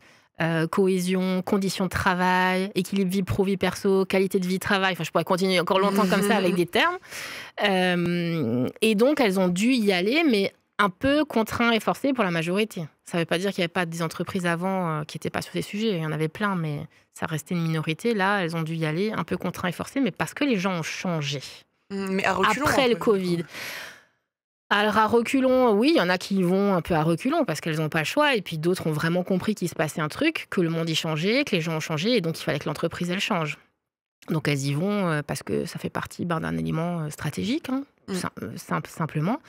Et donc, oui, elles y vont, et après c'est le monde aussi qui a changé. Moi je trouve que le monde a changé depuis le Covid à tout niveau, économiquement, politiquement, socialement... Et donc, moi, c'est ce que je dis, hein, le monde change, donc les entreprises aussi. Voilà, les entreprises, elles font partie du monde. Si elles ne changent pas, elles sont mortes, en fait. Hein. Tu citais tout à l'heure la formation pour manager des gens à distance. Ouais. Donc, tout à fait. Et tu vois, ça ne m'avait même pas percuté. Et en hybride, ouais. Mais bien sûr. Mais oui, avec le télétravail. Bien sûr, il faut une approche spécifique. Mais tout a changé d'un coup. Alors, toutes celles qui n'étaient pas digitalisées, elles ont dû digitaliser. Donc, il y a déjà tout l'accompagnement au changement, la formation là-dessus. Mais il y a eu aussi les conditions de travail, le télétravail, l'hybridation, le management à distance. D'un coup, il fallait savoir faire des réunions à distance. Tout était nouveau. Donc, de toute façon... Et c'est d'ailleurs ça qui est intéressant, c'est de dire dans des conditions dégradées, brutales, où on était tous en choc émotionnel, personnel, professionnel, on a su mettre en place du changement. Et d'ailleurs, ces effets, moi, je trouve, ont été perdus. Presque, on se dirait, mais il n'y a jamais eu de Covid ou quoi? Il y en a qui n'ont rien appris, et on a réussi à faire changer hyper rapidement, là, en quelques mois, plein de trucs. Et là, maintenant, quand on veut changer quelque chose, il n'y a plus rien qui marche. Donc oui, ça a profondément changé. Et nous, par exemple, même notre métier n'est plus le même. Avant, après Covid, on n'a plus le même job. Ça va éveiller une autre question. Moi, je me retiens aussi. Parce que je ne suis pas d'accord. Je peux donner qu'un exemple. Les entreprises n'ont plus la même façon, n'ont plus les mêmes réflexes d'achat, c'est plus les mêmes délais. La temporalité a complètement changé. Enfin, on est quand même dans un monde économique encore plus dégradé qu'avant depuis le Covid. Donc, on fait pas, on fait. Alors, on fait, finalement, on fait plus et on recommence. Et puis, les budgets sont moindres parce que si, parce que ça. Ça a tout changé pour moi, le Covid. Et même, je me disais, là, dans la première partie, vous avez beaucoup parlé du management. Oui. Comment on manage une équipe à distance, en télétravail? Enfin, du coup, on perd vachement ce contact humain, finalement, qu'on a voulu retrouver normalement après le Covid. Comment on fait pour réussir à manager une équipe en télétravail? En fait, nous, on a 3 axes de travail. Le management, c'est dans l'axe lien et engagement. On n'en a pas parlé, mais... tout est une histoire de lien pour moi dans le management. Et évidemment, quand on ne se voit pas et que les gens ne sont pas là ou très peu là, il y a un lien qui se perd. Le lien n'est plus le même. Donc, il doit se travailler plus, se renforcer. Et on ne peut pas travailler de la même façon en se voyant en réunion visio ou une fois en vrai dans la semaine que si on est tout le temps ensemble, dans la même pièce, dans les mêmes locaux et qu'on se croise régulièrement, qu'on fait des points, etc. Donc, c'est des techniques de présence, de motivation. Il y a plein... En fait, c'est une autre posture et après, il y a plein d'outils et de techniques de management qui vont venir se greffer en fait là-dessus. Et c'est pour ça qu'on parle il y a le management à distance, parce qu'il y a vraiment des gens qui sont sur des sites différents tout le temps, indépendamment de cette notion de télétravail. Après, il y a ceux qui sont en télétravail partiel. Et après, c'est pour ça qu'on parle aussi d'hybridation, parce que maintenant, il y a vraiment une multiplication en fait de l'organisation du temps de travail et des lieux de travail qui n'existaient pas avant en fait, et que les entreprises ont dû gérer, et que les managers ont dû gérer. Et on peut plus facilement perdre la motivation, effectivement, quand on n'est pas en lien en permanence, qu'on n'a pas accès tout le temps aux mêmes infos.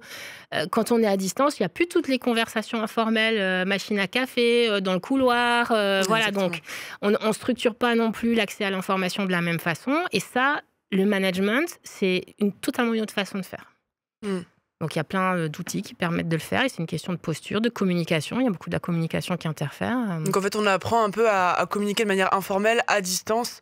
Là où de base le télétravail, moi je vois plus ça comme on fait les réunions ensemble en visio, mais du coup on n'a plus moyen d'apprendre à se connaître vraiment.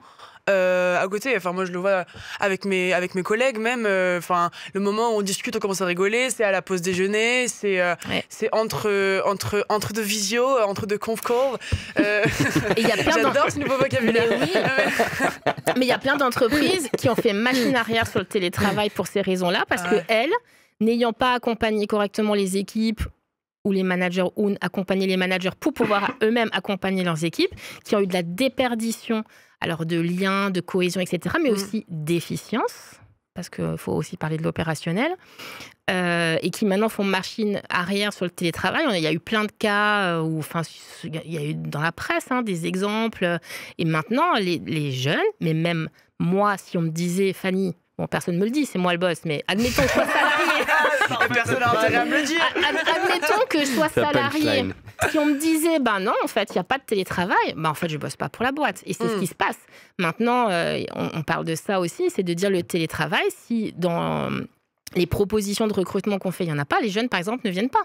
Et je comprends tout à fait, même moi qui suis pas toute jeune, je ne viendrai plus non plus. Donc, ça a profondément changé ça. Mais effectivement, travailler les liens. Alors, il y a des rituels, on parle beaucoup de rituels managériaux, donc quand on est à distance, on a plus de rituels managériaux, on a une communication différente, il faut faire des points réguliers, il faut organiser des temps, même digitaux, des rituels digitaux en fait. Travailler l'immatériel du projet aussi. Voilà, c'est ça, la communication doit être beaucoup plus affinée. Voilà, il y a plein d'éléments en fait qu'il faut aborder. Et c'est pour ça qu'il faut se faire accompagner quand on ne sait pas. Après, si on sait et que ça marche, tout va bien. Mais en tout cas, quand on voit des problèmes, au lieu de dire on supprime le télétravail, c'est peut-être qu'en fait, tout simplement, il faut manager différemment, organiser différemment et mettre en place des choses. J'avais une autre question qui n'a rien à voir, donc ma foi, tant pis, j'aurai pas de transition. C'est la jeunesse, là. Il n'y a pas besoin de transition. C'est pas grave. Pas besoin de transition. Du coup, on est sur tu as parlé de ludopédagogie, donc l'apprentissage par le jeu. Pourquoi le jeu, ça marche mieux pour apprendre des choses? Mais parce que... Une question bête, enfin. Mais enfin, T'as pas entendu, c'était la pluie chamouille, bordel. L'avocat du diable. C'est une vraie question ou c'est aussi l'avocat du diable? Juste pour savoir, alors, avant de répondre. C'était une vraie question. C'est une vraie question. Pour savoir s'il y avait, je sais pas, des ressorts neurologiques. J'en sais rien, j'ai soif d'apprendre, j'ai envie de savoir. Alors, les neurosciences expliquent que de toute façon, on apprend plus facilement quand on bouge et on apprend plus facilement quand on s'amuse. Ah, quand on bouge aussi? Ouais, bien sûr. Le mouvement aide à la concentration, aide à ancrer un savoir et aide tout simplement à apprendre, en fait. C'est pour ça qu'à l'école, c'est complètement... antinomique. On assied, alors surtout chez nous en France, dans les pays nordiques, c'est pas du tout le cas. Ils sont beaucoup plus mobiles, ils ont moins de temps statique, etc. Mais plus on est statique et on écoute quelqu'un, et moins on a de chance d'apprendre en fait. On va enregistrer de l'information et après derrière ça va faire souffler au fromage, avec un pouf, et en fait c'est pour ça qu'après on se dit merde, j'ai passé. Ça fait rire. Non, mais... des punchlines formidables. Ils voient les extraits, ils voient les capsules. Moi, j'utilise souvent ça en entreprise. Les entreprises, elles se disent, punaise, on a investi tant en formation et après, il se passe rien. Bah oui, elle est fait souffler au fromage, c'est-à-dire... bah oui, quand on peut pas absorber, c'est impossible. Apprendre, c'est une question de temps, de redondance, il faut revenir. À l'école, c'est pour ça qu'on voit tant de fois les multiplications, parce qu'en fait, s'il n'y a pas de répétition, le cerveau, à un moment donné, ça part. On gère trop d'informations. Donc, que disais-je? Le jeu, pour revenir, je me perds toute seule dans ma tête. Donc oui, bouger. Et le jeu, pourquoi? Mais parce qu'en fait, on s'amuse, qu'on est acteur, on bouge aussi quand on joue. Quand nous, on fait se lever les gens, aller à un paperboard, choisir des cartes, les accrocher, noter à côté des trucs. Et on bouge et on utilise un support kinesthésique. Donc, il se passe quelque chose, en fait. Et quand il se passe quelque chose, le cerveau, en fait, il enregistre et il ancre différemment. Et surtout, on a envie d'y aller différemment. Si je te propose, on va revenir basique sur ce que je dis tout à l'heure, parce qu'en fait, c'est l'exemple le plus parlant, de passer 2 jours à écouter quelqu'un projeter des slides où il va expliquer d'ailleurs ce qui est écrit sur les slides. Ça c'est encore le pire, ceux qui font ça. C'est l'ultime, c'est le big boss, alors, le big boss du cassage. Les profs de la fac, je me souviens. Oui. Et nous, on va te dire, écoute, tu vas venir la même durée, on va parler de la même chose. Par contre, tu vas faire du prototypage, tu vas avoir des cartes pour t'aider en fait à te projeter en fait sur un élément. Tu vas réfléchir avec d'autres personnes et tu vas apprendre des autres personnes et pas que du formateur. Ça change tout dans ta motivation, ça change tout dans comment tu vas retenir ce qui s'est passé, dans si tu vas avoir envie d'y aller ou pas, et de mettre en œuvre ou pas après. Et on ne crée pas des jeux, on ne fait pas de Monopoly, je précise, elle est où la caméra? On dit c'est de la ludopédagogie, mais parce qu'on passe par des médias qui sont plus ou moins ludiques, plus ou moins enfantins aussi, pour revenir, évidemment, le Lego, tout le monde dit, mais c'est pour les gosses. Bon, moi je connais plein d'adultes qui jouent au Lego, honnêtement, et qui avec mon construisent fils à des Noël, trucs. on s'est éclaté. Voilà. En vrai. Mais on a beaucoup de cartes aussi. On fait, ça peut être, par exemple, on plastifie énormément de choses. Donc, la plastifieuse chez nous, elle tourne. Coucou Laurence. J'adore les plastifieuses aussi. Voilà, mais c'est de dire, par exemple, c'est tout bête, quelque chose de ludique, c'est quand on doit trouver, c'est quoi la facilitation? Par exemple, pour reprendre un mot que les gens connaissent pas, on va leur proposer en fait différentes séries de mots, ils doivent recomposer. Ça te met en action différemment plutôt que d'être que dans la pensée et dans les mots en fait, et les mots qui sont pas dans la matière. Moi, je dis toujours, les mots, ça s'envole, ça reste pas en fait. Alors que si on les écrit ou qu'on dessine, ou qu'on fait des collages, etc., on les matérialise, les mots, et donc il reste quelque chose, on peut s'y référer, on peut y revenir, et ça va nous marquer, plutôt qu'une pensée parmi 1 milliard de pensées comme on en a par jour et qui vont partir. Clairement. Et moi, je me demande pourquoi, et c'est une vraie question, pourquoi on a toujours à ce point opposé l'amusement et l'apprentissage. Parce que moi, j'ai été élevée... Merci de poser la question. Ah ouais, j'ai vraiment été élevée... quand j'étais toute gamine, on me laissait jouer parce que j'avais 3 ans, je servais qu'à ça. Mais en soi, après, on m'a toujours dit, il y a un moment dans la vie, il faut être sérieux, et il y a un moment dans la vie, tu peux t'amuser. Et vraiment, c'était 2 mondes séparés totalement, et on m'a toujours élevée là-dedans. Je comprends pas pourquoi, parce que, comme dit, effectivement, moi j'ai l'impression que les trucs que j'ai le plus appris, c'est quand je me suis amusée. Est-ce que je me suis amusée à prendre un micro, à parler devant, et c'est comme ça que ça marche. Et c'est démontré par les neurosciences, en fait. C'est que c'est très scientifique. Moi, j'invente rien, c'est pas une lubie que j'ai ou quoi que ce soit. Mais on est très peu au fait des neurosciences. C'est pour ça qu'à un moment donné, j'avais fait qu'est-ce que c'est que les émotions à la lumière des neurosciences, etc., pour apporter ces apports-là très concrets et expliqués. Mais merci de poser la question, parce que nous, en fait, dans Singular, ce qu'on essaye de faire, c'est réconcilier présent et futur, faire et être, sérieux et ludique, et transformation et productivité. Et c'est de mettre du « et » en fait, et pas du « ou ». On peut être très sérieux et fun en même temps, en fait. C'est pas l'un ou l'autre. Et l'école, moi je pense que l'école a un rôle important dans cette construction qu'on a d'opposer le jeu au sérieux, parce qu'à l'école, déjà, dès tout petit, on nous bride. Maternelle, on est encore dans le jeu. CP, ça devient déjà une autre histoire. Très vite, on nous dit non, faut s'asseoir, faut étudier, faut une feuille, faut un stylo, faut écouter, etc. Alors qu'en fait, on peut apprendre des maths en jouant. On peut apprendre l'orthographe en jouant. Moi, j'ai un fils qui n'apprend que presque comme ça, ou en tout cas pendant des années, qui n'a appris que comme ça. Il a fallu se creuser la tête pour dire comment on lui apprend les maths en jouant, sans qu'il ait l'impression de faire de l'école et de travailler, Et ça m'a beaucoup inspiré, bien sûr, dans Singular. Et c'est là où je vois le trait d'union entre ma vie perso et ma vie d'entreprise entrepreneuriale. C'est qu'on peut apprendre autrement. Et non seulement on peut apprendre autrement, et en plus c'est plus efficace que ce qu'on nous a fait croire qu'il fallait faire pour apprendre en fait. Et il faut arrêter de penser que si c'est ludique, c'est que c'est pas sérieux. Ou que en entreprise, il y a besoin que de faire et pas d'être. Enfin voilà, je pourrais continuer comme ça. Et nous, c'est une des phrases que j'aime bien dire, c'est on dépoussière le milieu de la formation des adultes. Et si je m'écoutais, je créerais une école pour proposer ça aux enfants, parce que si à l'école on faisait autrement, on n'aurait pas besoin de nous de faire ce qu'on fait aujourd'hui. Je vais rebondir quand même. On continue, hein. Là-dessus.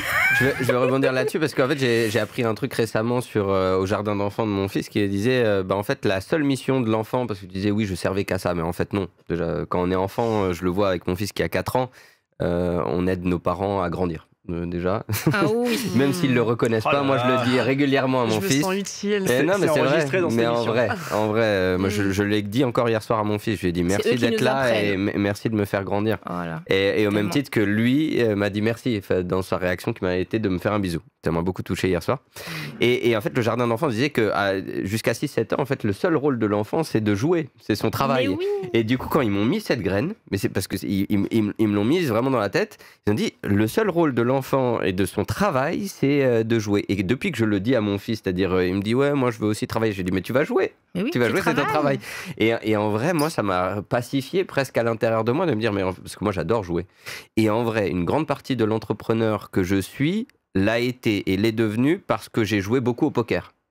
J'ai appris énormément de techniques entrepreneuriales, business, négociation par le poker. Mais le bluff. Non mais c'est vrai, l'approche stratégique, l'approche d'analyse, d'observation, l'approche des mathématiques et des probabilités, l'approche de prendre un risque à un moment avec de l'argent.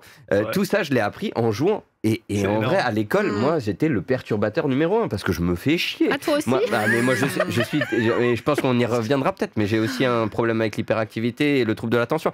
Donc du coup, il y a un endroit où si on me dit comme ça, en fait, en plus, je percute assez rapidement. Alors malheureusement pour les profs, mais il y a un endroit où quand on te dit, tu restes comme ça, et machin, moi, je devenais fou. Il y a même un prof qui m'a viré, je l'ai partagé il y a 2 jours, il y avait un prof qui m'avait viré au lycée, il m'a dit je ne veux plus le voir, j'étais chez le proviseur, il a dit dans les carnets, c'était Cédric, par des regards interposés, relance les débats. Et les perturbations par dans regard interposé. Par regard, je ne me parlais même plus à la fin, mais c'est parce que j'avais une telle présence de qu'est-ce que je peux faire autre que attendre que l'heure se finisse. Mais moi, c'est insupportable pour moi. Donc, pour moi, pour apprendre, il faut 3 choses. Il faut du sens. C'est remettre du sens. C'est pourquoi on a besoin d'apprendre. À quoi ça va me servir, concrètement qu'est-ce que ça va changer pour moi, enfin voilà, faut remettre du sens. Après faut du mouvement, faut être alors je parle de mouvement, pas forcément s'asseoir, se lever, bouger dans la pièce, mais c'est aussi être acteur tout simplement, c'est être impliqué dans le mouvement, c'est aussi ça. Et le troisième, il faut du fun. Si on s'amuse pas, mais même moi si je ne m'amuse pas dans mon entreprise, je la ferme. Enfin voilà, on en parlera peut-être, mais moi j'ai besoin de kiffer ce que je fais. Sinon, en fait, je fais pas. Et donc, pour apprendre, si je m'amuse pas ou que c'est pas motivant, ou parce qu'il y a amuser, on pourrait passer du temps à définir ce que ça veut dire amuser aussi, mais en fait, j'apprends pas. Et moi, je me suis retrouvée dans plein de formations. Je pourrais parler de l'école, mais même dans des formations adultes où j'étais qu'est-ce que je fous ici, en fait, au secours. Où tu regardes l'heure et tu dis putain, il est que 15 heures. Il y a encore 2 heures, comment je vais faire? Enfin voilà, nous on nous dit souvent que le temps passe hyper vite en se disant mais quoi, il est déjà midi? Ben ouais, en fait, ça te change tout quand tu es dans une autre posture et que tu fais d'autres choses, tout. Je suis contente que le fait qu'il faille s'amuser au boulot, c'est quelque chose qui devient quand même de plus en plus assumé dans le monde de l'entreprise de manière générale. J'ai l'impression, en tout cas, ça c'est mon impression. Là où je sais que mes grands-parents, s'ils t'entendaient parler, ils verdiraient, quoi. Ils seraient là en mode mais non, mais c'est pas sérieux ça. Et j'ai l'impression qu'il y a toute une génération qui a été vraiment très marquée par c'est pas sérieux, donc ça n'a pas lieu d'être. Ou alors ça n'a pas de valeur aussi. Exactement. Ça n'a pas de valeur, ça ne mérite pas salaire.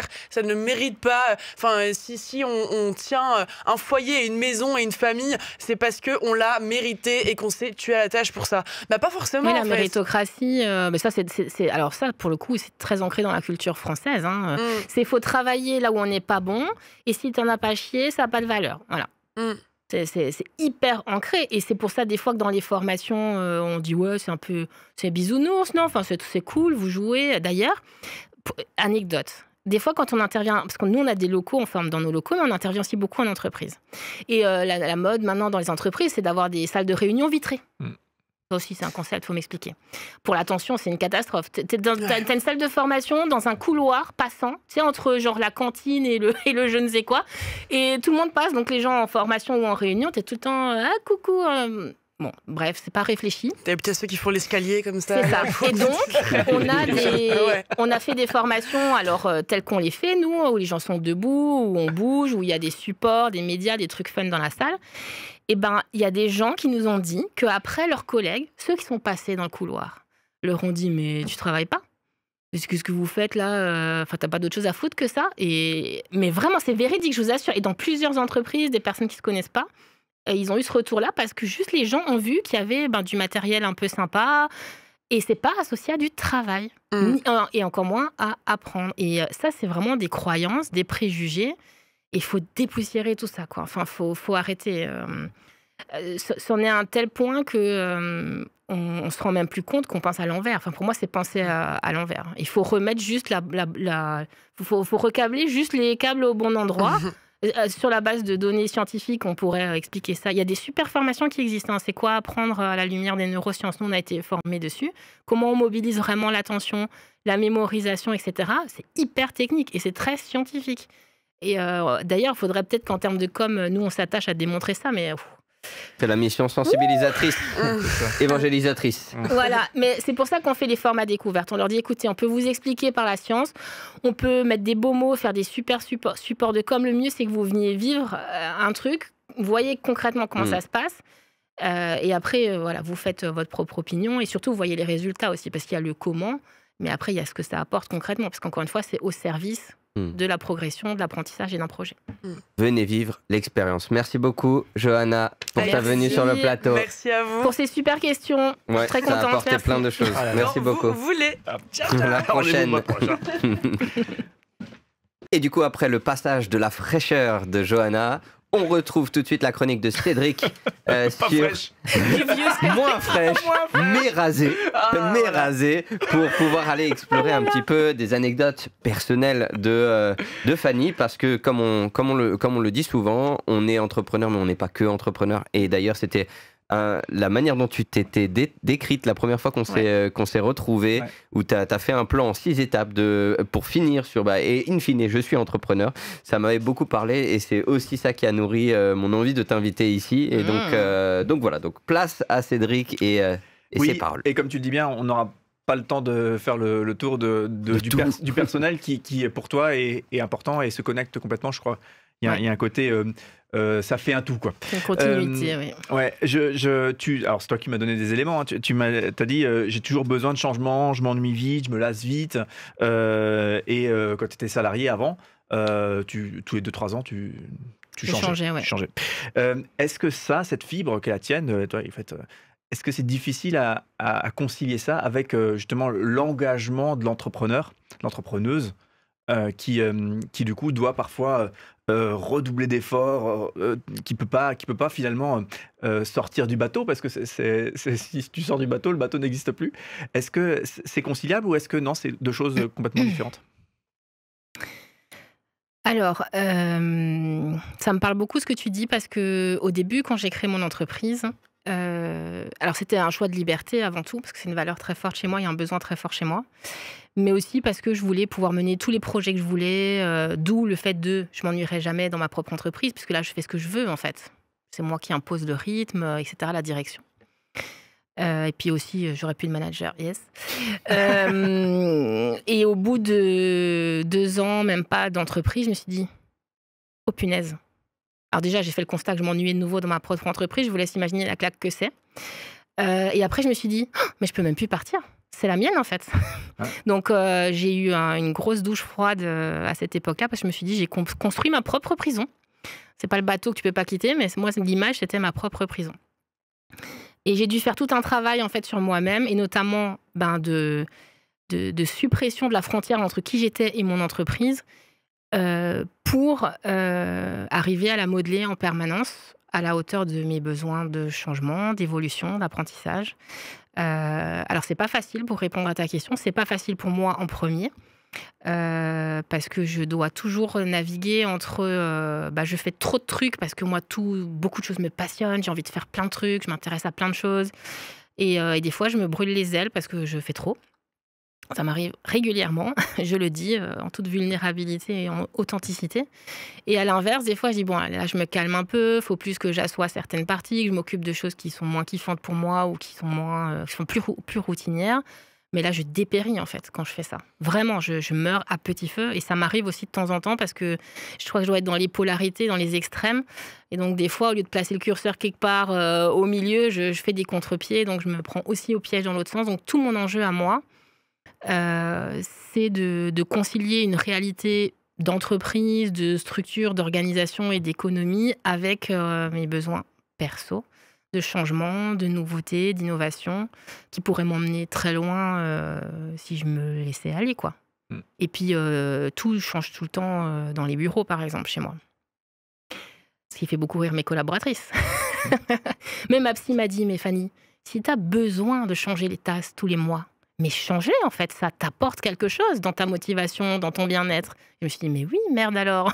Et passe par le leasing, dirait le comptable. Oui, voilà. Non, mais vraiment, quand je dis j'ai besoin de changement, ça passe par des petites choses anodines qui sont faciles à faire, comme la déco, les objets, que je fais vraiment changer très souvent. Après, j'ai besoin tout le temps de nouveaux projets. Moi, je suis une créative et j'aime en fait avoir des idées et les lancer. Par contre, une fois que je lance, exécuter et suivre, mais c'est plus pour moi en fait. Là, je vais mettre là en mode ça. Tu mets quoi derrière exécuter du coup? Parce que dans le lancement, il y a quand même l'exécution. Ou alors c'est juste se poser l'idée au milieu et dire qui veut prendre. Pour moi, le lancement, c'est faire émerger, impulser. Et donc, tu vois, si je dois prendre l'image en fait d'une courbe, en fait, le lancement, t'es là. Et puis, à un moment donné, le bout là, et puis après, la période tranquille, d'équilibre et de suivi. Non, mais celle-ci, moi, j'ai le même profil. Je dépéris totalement. Hein. Je suis pareil. Et ça pose d'ailleurs des fois des soucis parce que, en fait, il faut des gens qui exécutent et qui suivent. Il faut juste avoir les complémentarités dans les équipes pour pouvoir le faire. Et que ceux qui sont bons dans le lancement, l'idéation, etc., puissent s'éclater là-dedans. À l'inverse, il y a des personnes, ils savent pas faire et où ils ne supportent pas en fait cette partie-là. Par contre, ils adorent suivre, mesurer, piloter. Avoir des indicateurs, piloter. Et donnons-leur à ces personnes-là. Et voilà. Donc non, c'est pas facile. C'est quelque chose à la fois qui est très mobilisant, enthousiasmant pour moi, et de temps en temps, ça me pèse aussi beaucoup parce que je subis aussi cette partie-là. Alors, je travaille beaucoup dessus. Moi, en développement perso, etc., et je me suis fait multi-accompagner sur ces aspects-là. Et je continue toujours, parce que comme le management ou d'autres, c'est le travail d'une vie. Donc, voilà, c'est à la fois le recto verso. Ouais, ok. Waouh, c'est vrai que... inspirant. Je passe à ma deuxième question, parce que j'en aurais d'autres là-dessus. Mais, en off. Ouais, voilà. Des choses, par exemple, que tu avais la première fois, c'est la deuxième fois qu'on se rencontre, la première fois qu'on s'est rencontrés, tu as tout de suite donné cette info, ça m'a presque surpris, en parlant de toi, de ta famille. Mon conjoint, mon fils sont autistes, j'ai un TDAH, je suis hypersensible. C'est des choses que tu dis, j'ai l'impression, vraiment facilement. Aujourd'hui, oui. Ok. Est-ce que ça a été... Et moi, je suis toujours surpris, en fait, de beaucoup entendre aujourd'hui d'ailleurs ces termes, première chose, et aussi d'entendre les gens qui revendiquent presque ces termes. Je ne sais pas si c'est le bon mot, je ne sais pas si je suis maladroit en disant ça comme ça, mais est-ce que c'était important pour toi de complètement mettre cette étiquette, je ne sais pas si c'est le bon mot, mais d'appréhender cet élément-là qui te caractérise et de le livrer aux autres, de le communiquer aux autres? Alors, c'est devenu important parce que quand je l'ai vécu, ça a expliqué beaucoup de choses pour moi. Avant, ça ne l'était pas et je ne souffrais pas de ne pas le faire. De toute façon, je ne savais pas que j'étais neuroatypique, hein, c'est comme ça que ça se dit. Je pense que... j'ai combien de temps là pour répondre? Les mots-clés. Joker. Non, mais...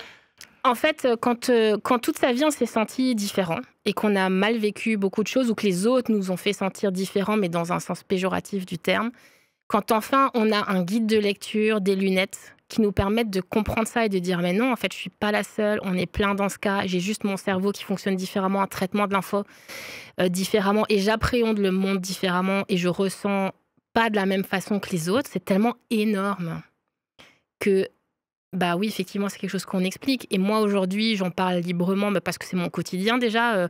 Moi, j'ai découvert... Enfin, j'ai mis des mots sur mon atypie parce que je me suis toujours sentie différente, mais je savais pas que ça portait un nom, qu'il y avait une explication. Enfin, voilà, En vrai, on en entend beaucoup parler là en ce moment. Et encore, ça dépend des sphères dans lesquelles tu gravites, etc. Mais des personnes à qui tu parles de ça, ils savent absolument pas ce que c'est. Il y a même des médecins qui ne savent pas ce que c'est. Enfin, voilà. Que disais-je? Je me suis perdue dans ce que je racontais. Et l'importance pour toi, la facilité pour toi oui, de moi, dire. je l'ai découvert par rapport à l'histoire de mon fils, à son propre diagnostic, etc. Les enfants nous apprennent tout et voilà, dans certains cas, ça peut être extrême. Et maintenant, j'en parle. Pourquoi? Mais parce que je pense que ça influence profondément qui je suis. Et par exemple, quand je recrute, j'explique, moi, que je suis hyperactive, que ça va très vite, que dans l'entreprise, ça change tout le temps, qu'il y a toujours plein de projets en même temps. Et je l'explique par ça parce que, bien sûr, moi, ça me fait kiffer et c'est ma spontanéité, mais c'est aussi expliqué parce que, justement, j'ai un TDAH, que je suis hyperactive, entre autres. Et je me dis, si je ne l'explique pas aux gens, notamment qui viennent bosser avec moi, ça va être compliqué pour eux. Et puis, il faut qu'ils sachent en conscience dans quoi ils s'embarquent, quoi. Ouais. Et moi, parce que c'est dur pour les gens qui bossent avec moi, je ne l'ai pas précisé, c'est pas facile pour moi, ce besoin de changement et toutes ces particularités, mais c'est pas facile non plus pour les autres qui vivent et travaillent avec moi. Ouais. J'allais rebondir là-dessus parce qu'en fait, j'ai eu l'expérience me connectant à cette énergie-là, le besoin vital, moi, de faire du nouveau, du nouveau, et qui a perdu une grosse partie de l'équipe à un moment. Ouais. Comment tu crées le maillage entre la locomotive qui part des fois très vite et comment tu arrives à les amener aussi avec toi pour que le train ne déraille pas? Ouais. Ou que les wagons ne déraillent pas? C'est dur, hein. C'est pas quelque chose qui est facile, on en parle régulièrement, c'est beaucoup de communication. Moi, j'ai perdu des gens à cause de ça, j'ai foiré des projets à cause de ça, surtout à l'époque où je savais pas. Après, il y a l'époque où tu prends conscience de ce truc et du coup, ce sur quoi tu portes ton attention prend de l'expansion. Donc là, ça explose et tu as l'impression, tu sais, d'avoir enlevé un carcan sur un super pouvoir et d'un coup, ça prend toute la place. Donc là, c'est un autre curseur. Maintenant, aujourd'hui, j'ai appris à mieux comprendre comment ça fonctionne, à réguler et à comprendre qu'il y a ce que moi je vis, il y a ce que les autres y vivent. Mais moi, ça me demande toujours... Souvent, on me dit, t'es trop rapide, ça va trop vite. Oui, ok, j'entends. Mais déjà, je le fais pas exprès. C'est mon élan et mon besoin vital. J'aime beaucoup ce que tu viens de dire et je te remercie vraiment de l'avoir dit parce que souvent, on peut croire qu'on se lève le matin... Enfin, que je me lève le matin en disant « Alors ?» qu'est-ce que je vais pouvoir rajouter aujourd'hui qu'est-ce que je vais pouvoir faire pour encore charger le truc, tu vois? Pas du tout. Moi, ça me vient, c'est comme ça. Enfin, des fois, je me dis même ça... Est-ce que ça vient vraiment de moi ou ça passe à travers de moi et je suis le réceptacle d'un truc? J'en sais rien. Des fois, je me pose ce genre de questions, mais voilà, c'est pas fait exprès. C'est comme ça. C'est un élan de vie fort, puissant, rapide. Il y a toujours autre chose, des nouveautés, la boîte à idées, le cerveau qui s'arrête jamais. Et donc, il faut que j'apprenne moi-même à le réguler pour moi-même, parce que sinon ça me joue des tours.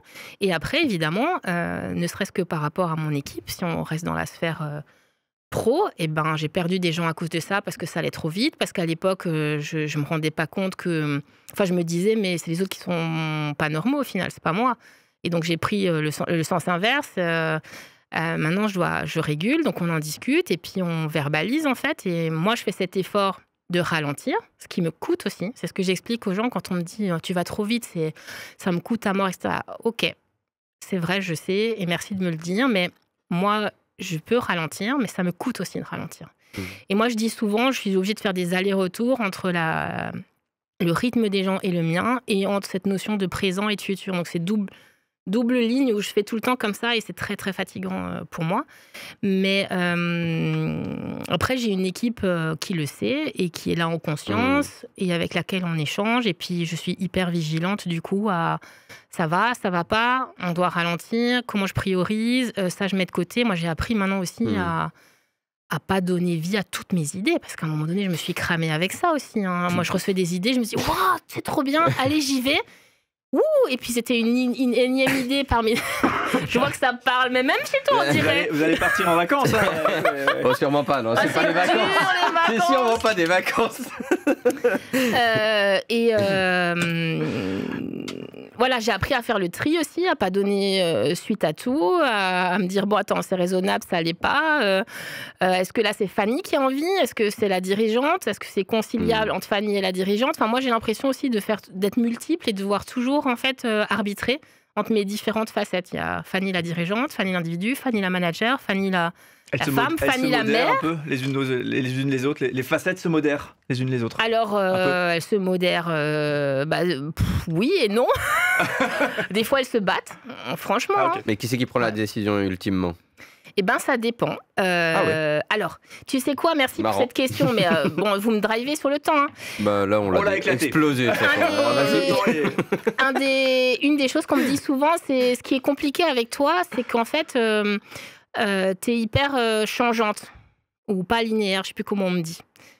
Bah oui, en fait, moi je décide au moment M en fonction des facteurs du moment et de ce qui est prioritaire au moment. Donc en fait, des fois, Mais c'est c'est qui, le Fanny moi? la dirigeante qui décide parce qu'en fait là, il y a une contrainte économique, il faut y aller, il y a ci, il y a ça, il y a une deadline. Donc là, je décide et Fanny, qui elle voudrait faire autre chose, je lui dis non, madame, ma cocotte. Mais qui c'est qui dit non? Qui c'est qui dit non? Qui c'est qui dit non à la moi, Fanny, qui a envie de faire je sais pas quoi et qui dit oui ça à la dépend qui. dirigeante? Des fois, c'est la. Non, mais en fait, il n'y a pas de règle. Je peux pas te répondre. Et justement, et des fois, ça perd les gens parce que un jour, sur une même question, je vais dire non parce que je sais pas, c'est la dirigeante qui va dire non. Et puis 3 jours après, je vais peut-être revenir dessus en disant en fait, j'ai réfléchi et finalement, Fanny, elle dit que, et puis je vais revenir en arrière. Et moi, je trouve que c'est un super avantage d'avoir quelqu'un qui est pas figé, strict linéaire dans un cadre et quoi qu'il arrive, elle décide comme ça. En fait, je me remets facilement en question, mes décisions aussi. Et en fonction de la situation, du moment, je réévalue en permanence mes arbitrages et je trouve que c'est une force plutôt qu'un problème. Mais pour certaines personnes qui ont besoin d'extrêmement de cadre, de rigueur et de savoir, attends, si on demande ça à Fanny, là on sait que c'est non, là on sait que c'est oui, elles n'ont pas ce repère-là et donc c'est dur pour elles. Mais pour moi, ce jeu, alors peut-être c'est mon biais, mais en tout cas c'est de cette manière-là que j'accompagne les humains et certains collectifs autour des archétypes. La notion des archétypes ou des petits moi de Jung notamment. Il y a les 4 majeurs, donc le roi, la reine, le magicien, la magicienne, la guerrière, le guerrier et l'amante, l'amant. Et du coup c'est généralement le souverain ou la souveraine qui est maître du royaume qui donne le bâton ou la parole à tiens là sur cet endroit c'est vraiment la dirigeante, par exemple, Fanny, la dirigeante, qui doit vraiment intervenir. Là, ça va être beaucoup plus la maman ou la partie de j'ai envie de jouer. Mais en tout cas, est-ce qu'il y a une dominante, tu veux dire? Je pense qu'il y a une forme de... En tout cas pour moi, si je parle en jeu, là, pour le coup, mais c'est ce que j'essaie de transmettre aussi dans les accompagnements, c'est qu'il y a une partie de nous-mêmes, toutes et tous êtres humains, qui est un peu... ou en tout cas qu'il faudrait amener sur le trône et dire en fait oui, mais à l'intérieur de soi on est maître du royaume et en fait ils ont tous un rôle et moi je l'ai vécu vraiment lors d'une méditation. J'ai fait une retraite de méditation de 4 jours en marchant en silence en Thaïlande et en fait le 3e jour je me suis laissé emporter par une vision où je me suis retrouvé, je la fais très très court parce que par manque de temps, mais je me suis retrouvé face à des dizaines de Cédric en costume où il y avait le Cédric le clown, le Cédric l'enfant, Cédric le dictateur, Cédric le businessman, Cédric le politicien, etc. C'est la première fois que je conscientisais qu'il y avait autant de Cédric et ils étaient vraiment bien marqués. Ouais, moi, j'avais fait et j'étais devant alors moi ça m'a été emporté par la vision et il y avait un pupitre et un micro dans le projecteur dans une cave. Et la seule phrase que je leur ai dit, c'est la dernière fois que vous prenez le volant sans que je vous en donne l'autorisation. Et du coup, après, je suis parti en méditation ou en introspection sur, mais en vrai, qui c'est qui a parlé au micro? Et je me suis rendu compte qu'alors, soit je dis c'est Cédric holistique, soit je dis c'est Cédric souverain, soit je dis c'est Cédric qui est pilote. Mais globalement... Mais c'est un super niveau de conscience. Hein. Moi, j'adore les gens qui ont ces consciences-là parce que c'est pour ça qu'à un moment donné, je m'ai posé une question. J'ai dit, tu veux la réponse de qui? De Fanny ou de la dirigeante? Un jour, j'ai un coach qui m'a dit, t'es trop Fanny et pas assez dirigeante. Et je pense qu'en tout cas, à cette époque-là, il avait raison. Et depuis, j'essaye d'être plus souvent dirigeante que Fanny, mais aujourd'hui, je pense qu'il y a encore une dominante sur l'individu. Et moi, je suis plutôt heureuse que ça soit le cas, parce que je trouve que quand on s'enferme dans son rôle de dirigeant et qu'on n'a plus justement cette humanité individualisée, on perd de la substance, en fait. Et moi, mon entreprise, c'est moi. Moi, je suis mon entreprise. Alors, j'ai une équipe, c'est pas le propos, là, faut pas le prendre au sens premier du terme.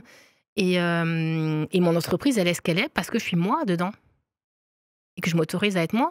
Et après, je parle de ces sujets facilement, mais parce que c'est une forme de différence singulière. Je serais incohérente en fait si j'en parlais pas facilement. Je disais déployer ces singularités. La neurodiversité, c'est une forme de singularité. Et nous, on accompagne aussi, je l'ai pas dit, j'ai plein de choses que j'ai pas dit, mais sur la diversité et l'inclusion. Et quand on manage pas, par exemple, une personne autiste comme une personne lambda ou même une personne TDAH, sans parler de l'autiste. Et c'est des explications. Moi, je trouve étiquette, oui, c'est vrai. Mais on est bien content de savoir qu'une gastro, ça s'appelle une gastro, que les symptômes, c'est ça et qu'il faut faire ça. C'est pareil pour la neurodiversité. Une personne TDAH, tu es bien content de savoir qu'il a besoin tout le temps de nouveautés, que tu peux pas le foutre sur un poste hyper routinier, récurrent, sinon tu vas le perdre, il va partir en fait. Ah oui, Et à l'inverse, tu le mets sur un poste où voilà, tu as besoin de générer de l'idée, mais génial, personne TDAH, vas-y, mets-la ici, elle va t'en sortir out of the box et en quantité astronomique. Voilà. Finalement, décomplexer ce type de spécificité, de caractéristiques, et puis au contraire les intégrer et utiliser les forces à bon escient. Ok, super, exactement. Trop bien. Et mon dernier point, c'était une bêtise. On n'est pas d'accord. On n'est pas d'accord. Tu adores les marchés aux puces. Ok. Je déteste ça. Voilà. Bref, c'était pour conclure. Merci. Ok, c'est noté. On est d'accord sur tout, mais pas sur le marché aux puces. Ça, tu ne l'emporteras pas, ce marché aux puces, pour chiner. Ça, c'est non. Merci pour cet instant, en tout cas, sur le lien pro-perso. Et tout de suite, on va lancer la capsule de Bernard Maufras de Smart Group autour de la notion de cadre et liberté.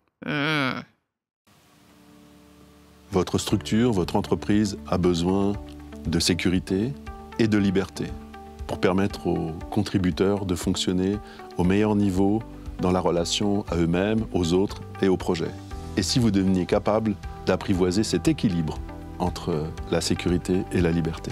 Bonjour, je m'appelle Bernard Maufras, je suis consultant en communication, fondateur de Smart Group.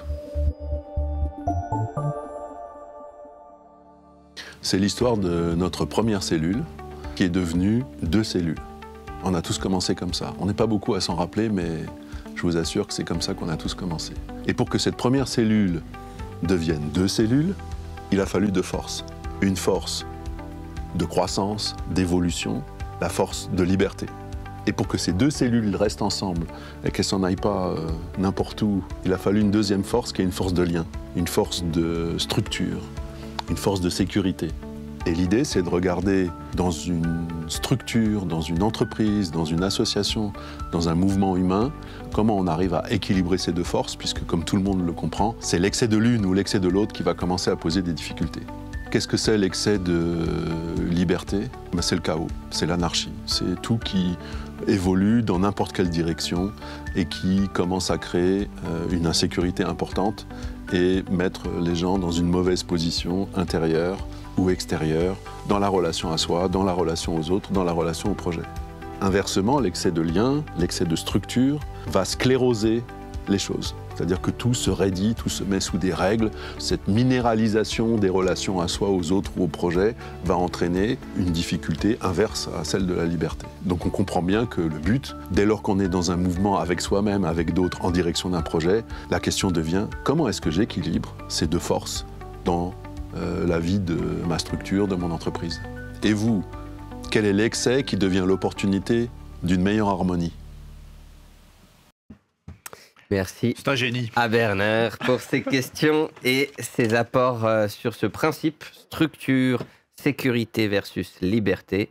Comment ça résonne pour toi et peut-être ton expérience avec Singular, avec tes clients? Ça me parle beaucoup. Hein.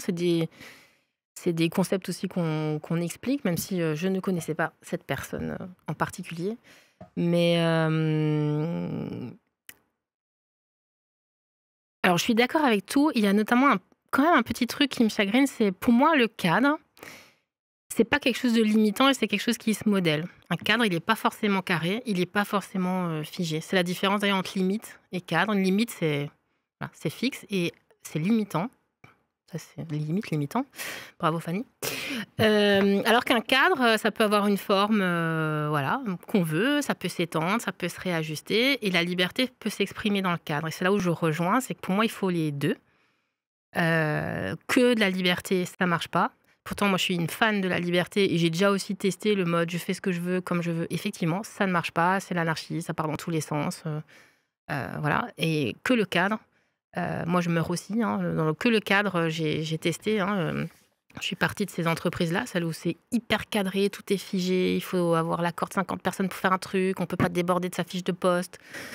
Bon, bref, c'est l'enfer aussi. Et donc, l'équilibre entre les deux, oui, c'est à trouver. Et encore une fois, moi, ma conviction, et c'est ce qu'on dit dans Singular, c'est que ça sera pour chaque équipe différent, pour chaque entreprise différent, pour chaque projet différent. Et c'est quelque chose qui se travaille, qui se conscientise et qui se questionne.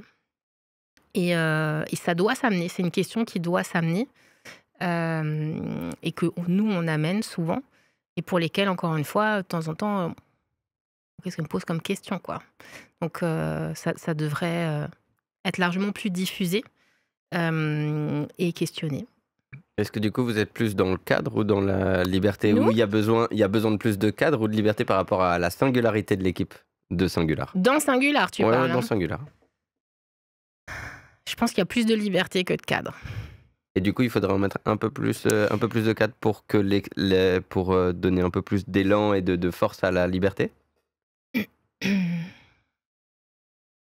Là où moi je vois que c'est limitant d'avoir plus de liberté que de cadre dans mon entreprise, c'est que de temps en temps, selon les personnes, elles peuvent être un peu perdues dans ce qu'elles peuvent faire, pas faire, comment, quand, ce qu'elles peuvent dire, pas dire ou des choses comme ça. Et donc c'est là où je vois que de temps en temps, je devrais mettre plus de cadre, clarifier plus de choses, poser des choses qui moi me paraissent évidentes et donc je les dis pas parce que ça me paraît évident, c'est pas que je veux pas les dire, c'est juste qu'en fait ça me paraît tellement évident que j'oublie tout simplement de préciser en fait certaines choses. Par contre, pour les projets, en tout cas ce que j'observe dans mon entreprise à l'échelle TPE et tel que nous on fonctionne, la liberté donne beaucoup de puissance en fait chez nous. Mais ça veut pas dire qu'il y a pas de cadre du tout. Il y en a quand même un. Précisément, chacune connaît ses missions, ce qu'elle doit faire, le rôle dans les projets, le projet mobilise qui, quand, quelles sont les étapes. Tu vois, pour moi, ça, c'est du cadre, en fait. Mais la liberté, l'autonomie, le pouvoir d'initiative qu'elles ont, le champ d'application qu'elles peuvent avoir sur leur poste, je trouve aujourd'hui, pour nous, en tout cas, est plus une force qu'un problème. Je crois avoir mangé une pizza avec Bernard suite à l'enregistrement de cette capsule. Et je crois qu'il avait dit cette phrase, où je le paraphrase sûrement mal, mais que le cadre sécurise l'expression de la liberté. Et j'ai trouvé ça très très fort, que c'est ça l'objectif du cadre, c'est justement de sécuriser les gens et que les gens puissent du coup, à partir de là... Et on peut être libre dans le cadre, voilà, en fait. c'est ça. Et encore une fois, à remettre juste en perspective avec qui sont les gens et comment est-ce qu'ils fonctionnent. Il y a des personnes qui seront très à l'aise dans la liberté totale, d'autres, c'est l'enfer. Et elles vont partir, en fait, parce qu'elles ont besoin d'un truc très cadré, très précis, très structuré, d'avoir des deadlines, un manager qui fait des feedbacks sur tout, qui donne un go, etc. À mettre en relation quand même avec qui est dans son équipe et à individualiser en fonction. Voilà. Ce qui me vient là, c'est le projet de la France, dont une des 3 valeurs est la liberté, et qui, pour les Chinois, qui nous appellent Faguo, c'est le pays des lois, qui est extrêmement, pour les Chinois, on est le pays le plus, dans le monde, le plus cadrant. C'est ça. Et donc, je trouve que c'est intéressant, là, ça me fait écho sur cadre versus liberté. Mais encore une fois, et au lieu du ou, on peut avoir pour valeur la liberté et être très cadrant, tout dépend... le périmètre d'expression, qu'est-ce que ça veut dire liberté, qu'est-ce que ça veut dire cadre. On a plus ou moins d'influence et d'argent. Bon, après, on parlera pas de la République et tout ça. Hein. Non. Sinon, mais en tout cas, ouais. Moi, je me relie aussi sur ce côté. Je pense que moi, j'ai besoin, pour 2025, là, de peut-être mettre un peu plus de cadre pour plus de liberté, justement. Je trouve le cadre positif, moi, je le vois comme le truc solide sur lequel tu poses les pieds. Les fondations. Voilà, le truc. Et je pense qu'on a tous besoin de ça. Et quand on est manager, on doit poser ça pour les autres. Pour qu'ils puissent poser les pieds sur un truc solide et là, exprimer leur liberté. Donc là, c'est le cadre dans le sens très, très positif du terme, quoi. Oui, tout à fait. Quand je suis arrivé à nous tous pro, dans cette aventure intrapreneuriale indépendante, je vais l'appeler comme ça, en fait, le seul truc qui m'était donné de suivre, le cadre, en fait, c'était le manifeste globalement avec un certain nombre de points très simples. Il y avait l'ambition, la mission, la vision, les valeurs. Les valeurs. Le comment et à Tout qui à on fait. s'adresse. Et en fait, tout le reste, Arnaud, du coup, qu'on a accueilli aussi ici, que je salue, m'a dit, en fait, dans ce cadre, tu peux être libre, complet. Et c'est pour ça qu'Abracadabra, en fait, a émergé. Parce que oui, ça fait sens dans ce cadre de créer un projet comme celui qu'on est en train de vivre ici. Mais du coup, il y avait quand même cette base, ce socle, en fait, les fondations solides. Et un cadre solide peut être léger, en fait. Oui, en fait, Ok. complètement. Et permettre de s'éclater. Non, mais, Ah, bien vu, non, Non, parfait. non, mais J'adore. vraiment, hein, Très souvent, cadre, ça évoque quelque chose de lourd, de Mm. long, de très complet. Voilà. Ça vient pas alourdir le bilan du marché aux puces sur des trucs on n'est pas d'accord. Faut vraiment qu'on discute de ça. hein. Eh bien, pas été initié. on le fera hors caméra et justement, c'est le temps du petit bilan à chaud. Yes. On a l'habitude d'ouvrir l'espace d'une certaine manière et de le refermer comme un rituel d'une certaine manière. Et du coup, c'est un peu, est-ce qu'il y a une chose surprenante, une idée surprenante qu'on a capturée sur ce moment, ce matin, sur le plateau? Et comme d'habitude, je t'invite toi, Cédric, à démarrer s'il y a quelque chose qui te vient, que tu aimerais partager pour fermer cet espace. Alors, comme dit, je connaissais assez peu, je crois, le monde de la formation dite professionnelle, donc pour les adultes. J'ai l'impression que vu comment tu as situé le contexte, je pensais qu'on était plus avancé d'une certaine manière, globalement, dans l'innovation, le futur. Et je pensais que les quelques anecdotes, quelques expériences que moi j'avais vécues, c'était plutôt des expériences un peu négatives, mais Minoritaire, ouais. mais minoritaires. Et du coup, à t'entendre, je comprends qu'il y a encore du boulot, si j'ai bien Ouais. compris, pour faire évoluer ça. Donc, à la fois, je suis très content de la rencontre, très, très heureux de tout ce que tu t'as dit. Et franchement, je trouve ça super et je m'inscris à fond là-dedans. Tu mets des mots sur des trucs que je ressens. Que tu as ressenti. Ouais, donc j'adore aussi le côté. Moi, j'étais un peu mal à l'aise avec ces trucs, tu sais, les étiquettes TDAH ou ce genre de trucs qu'on utilise énormément aujourd'hui. Et la façon dont on parle en simplicité et la façon dont c'est juste un élément qui aide effectivement derrière à cheminer personnellement et pour les autres aussi. Ouais. Moi, ça me fait du bien de l'entendre. Ouais, donc merci pour tout. Merci beaucoup, Cédric. À toi, Mm. le Cédric au carré, qui était encore présent ce matin. Merci. Fanny, avec quelle énergie tu repars? Est-ce qu'il y a quelque chose en particulier qui t'a surpris ce matin? Une ressource ou autre que tu as envie d'emmener avec toi?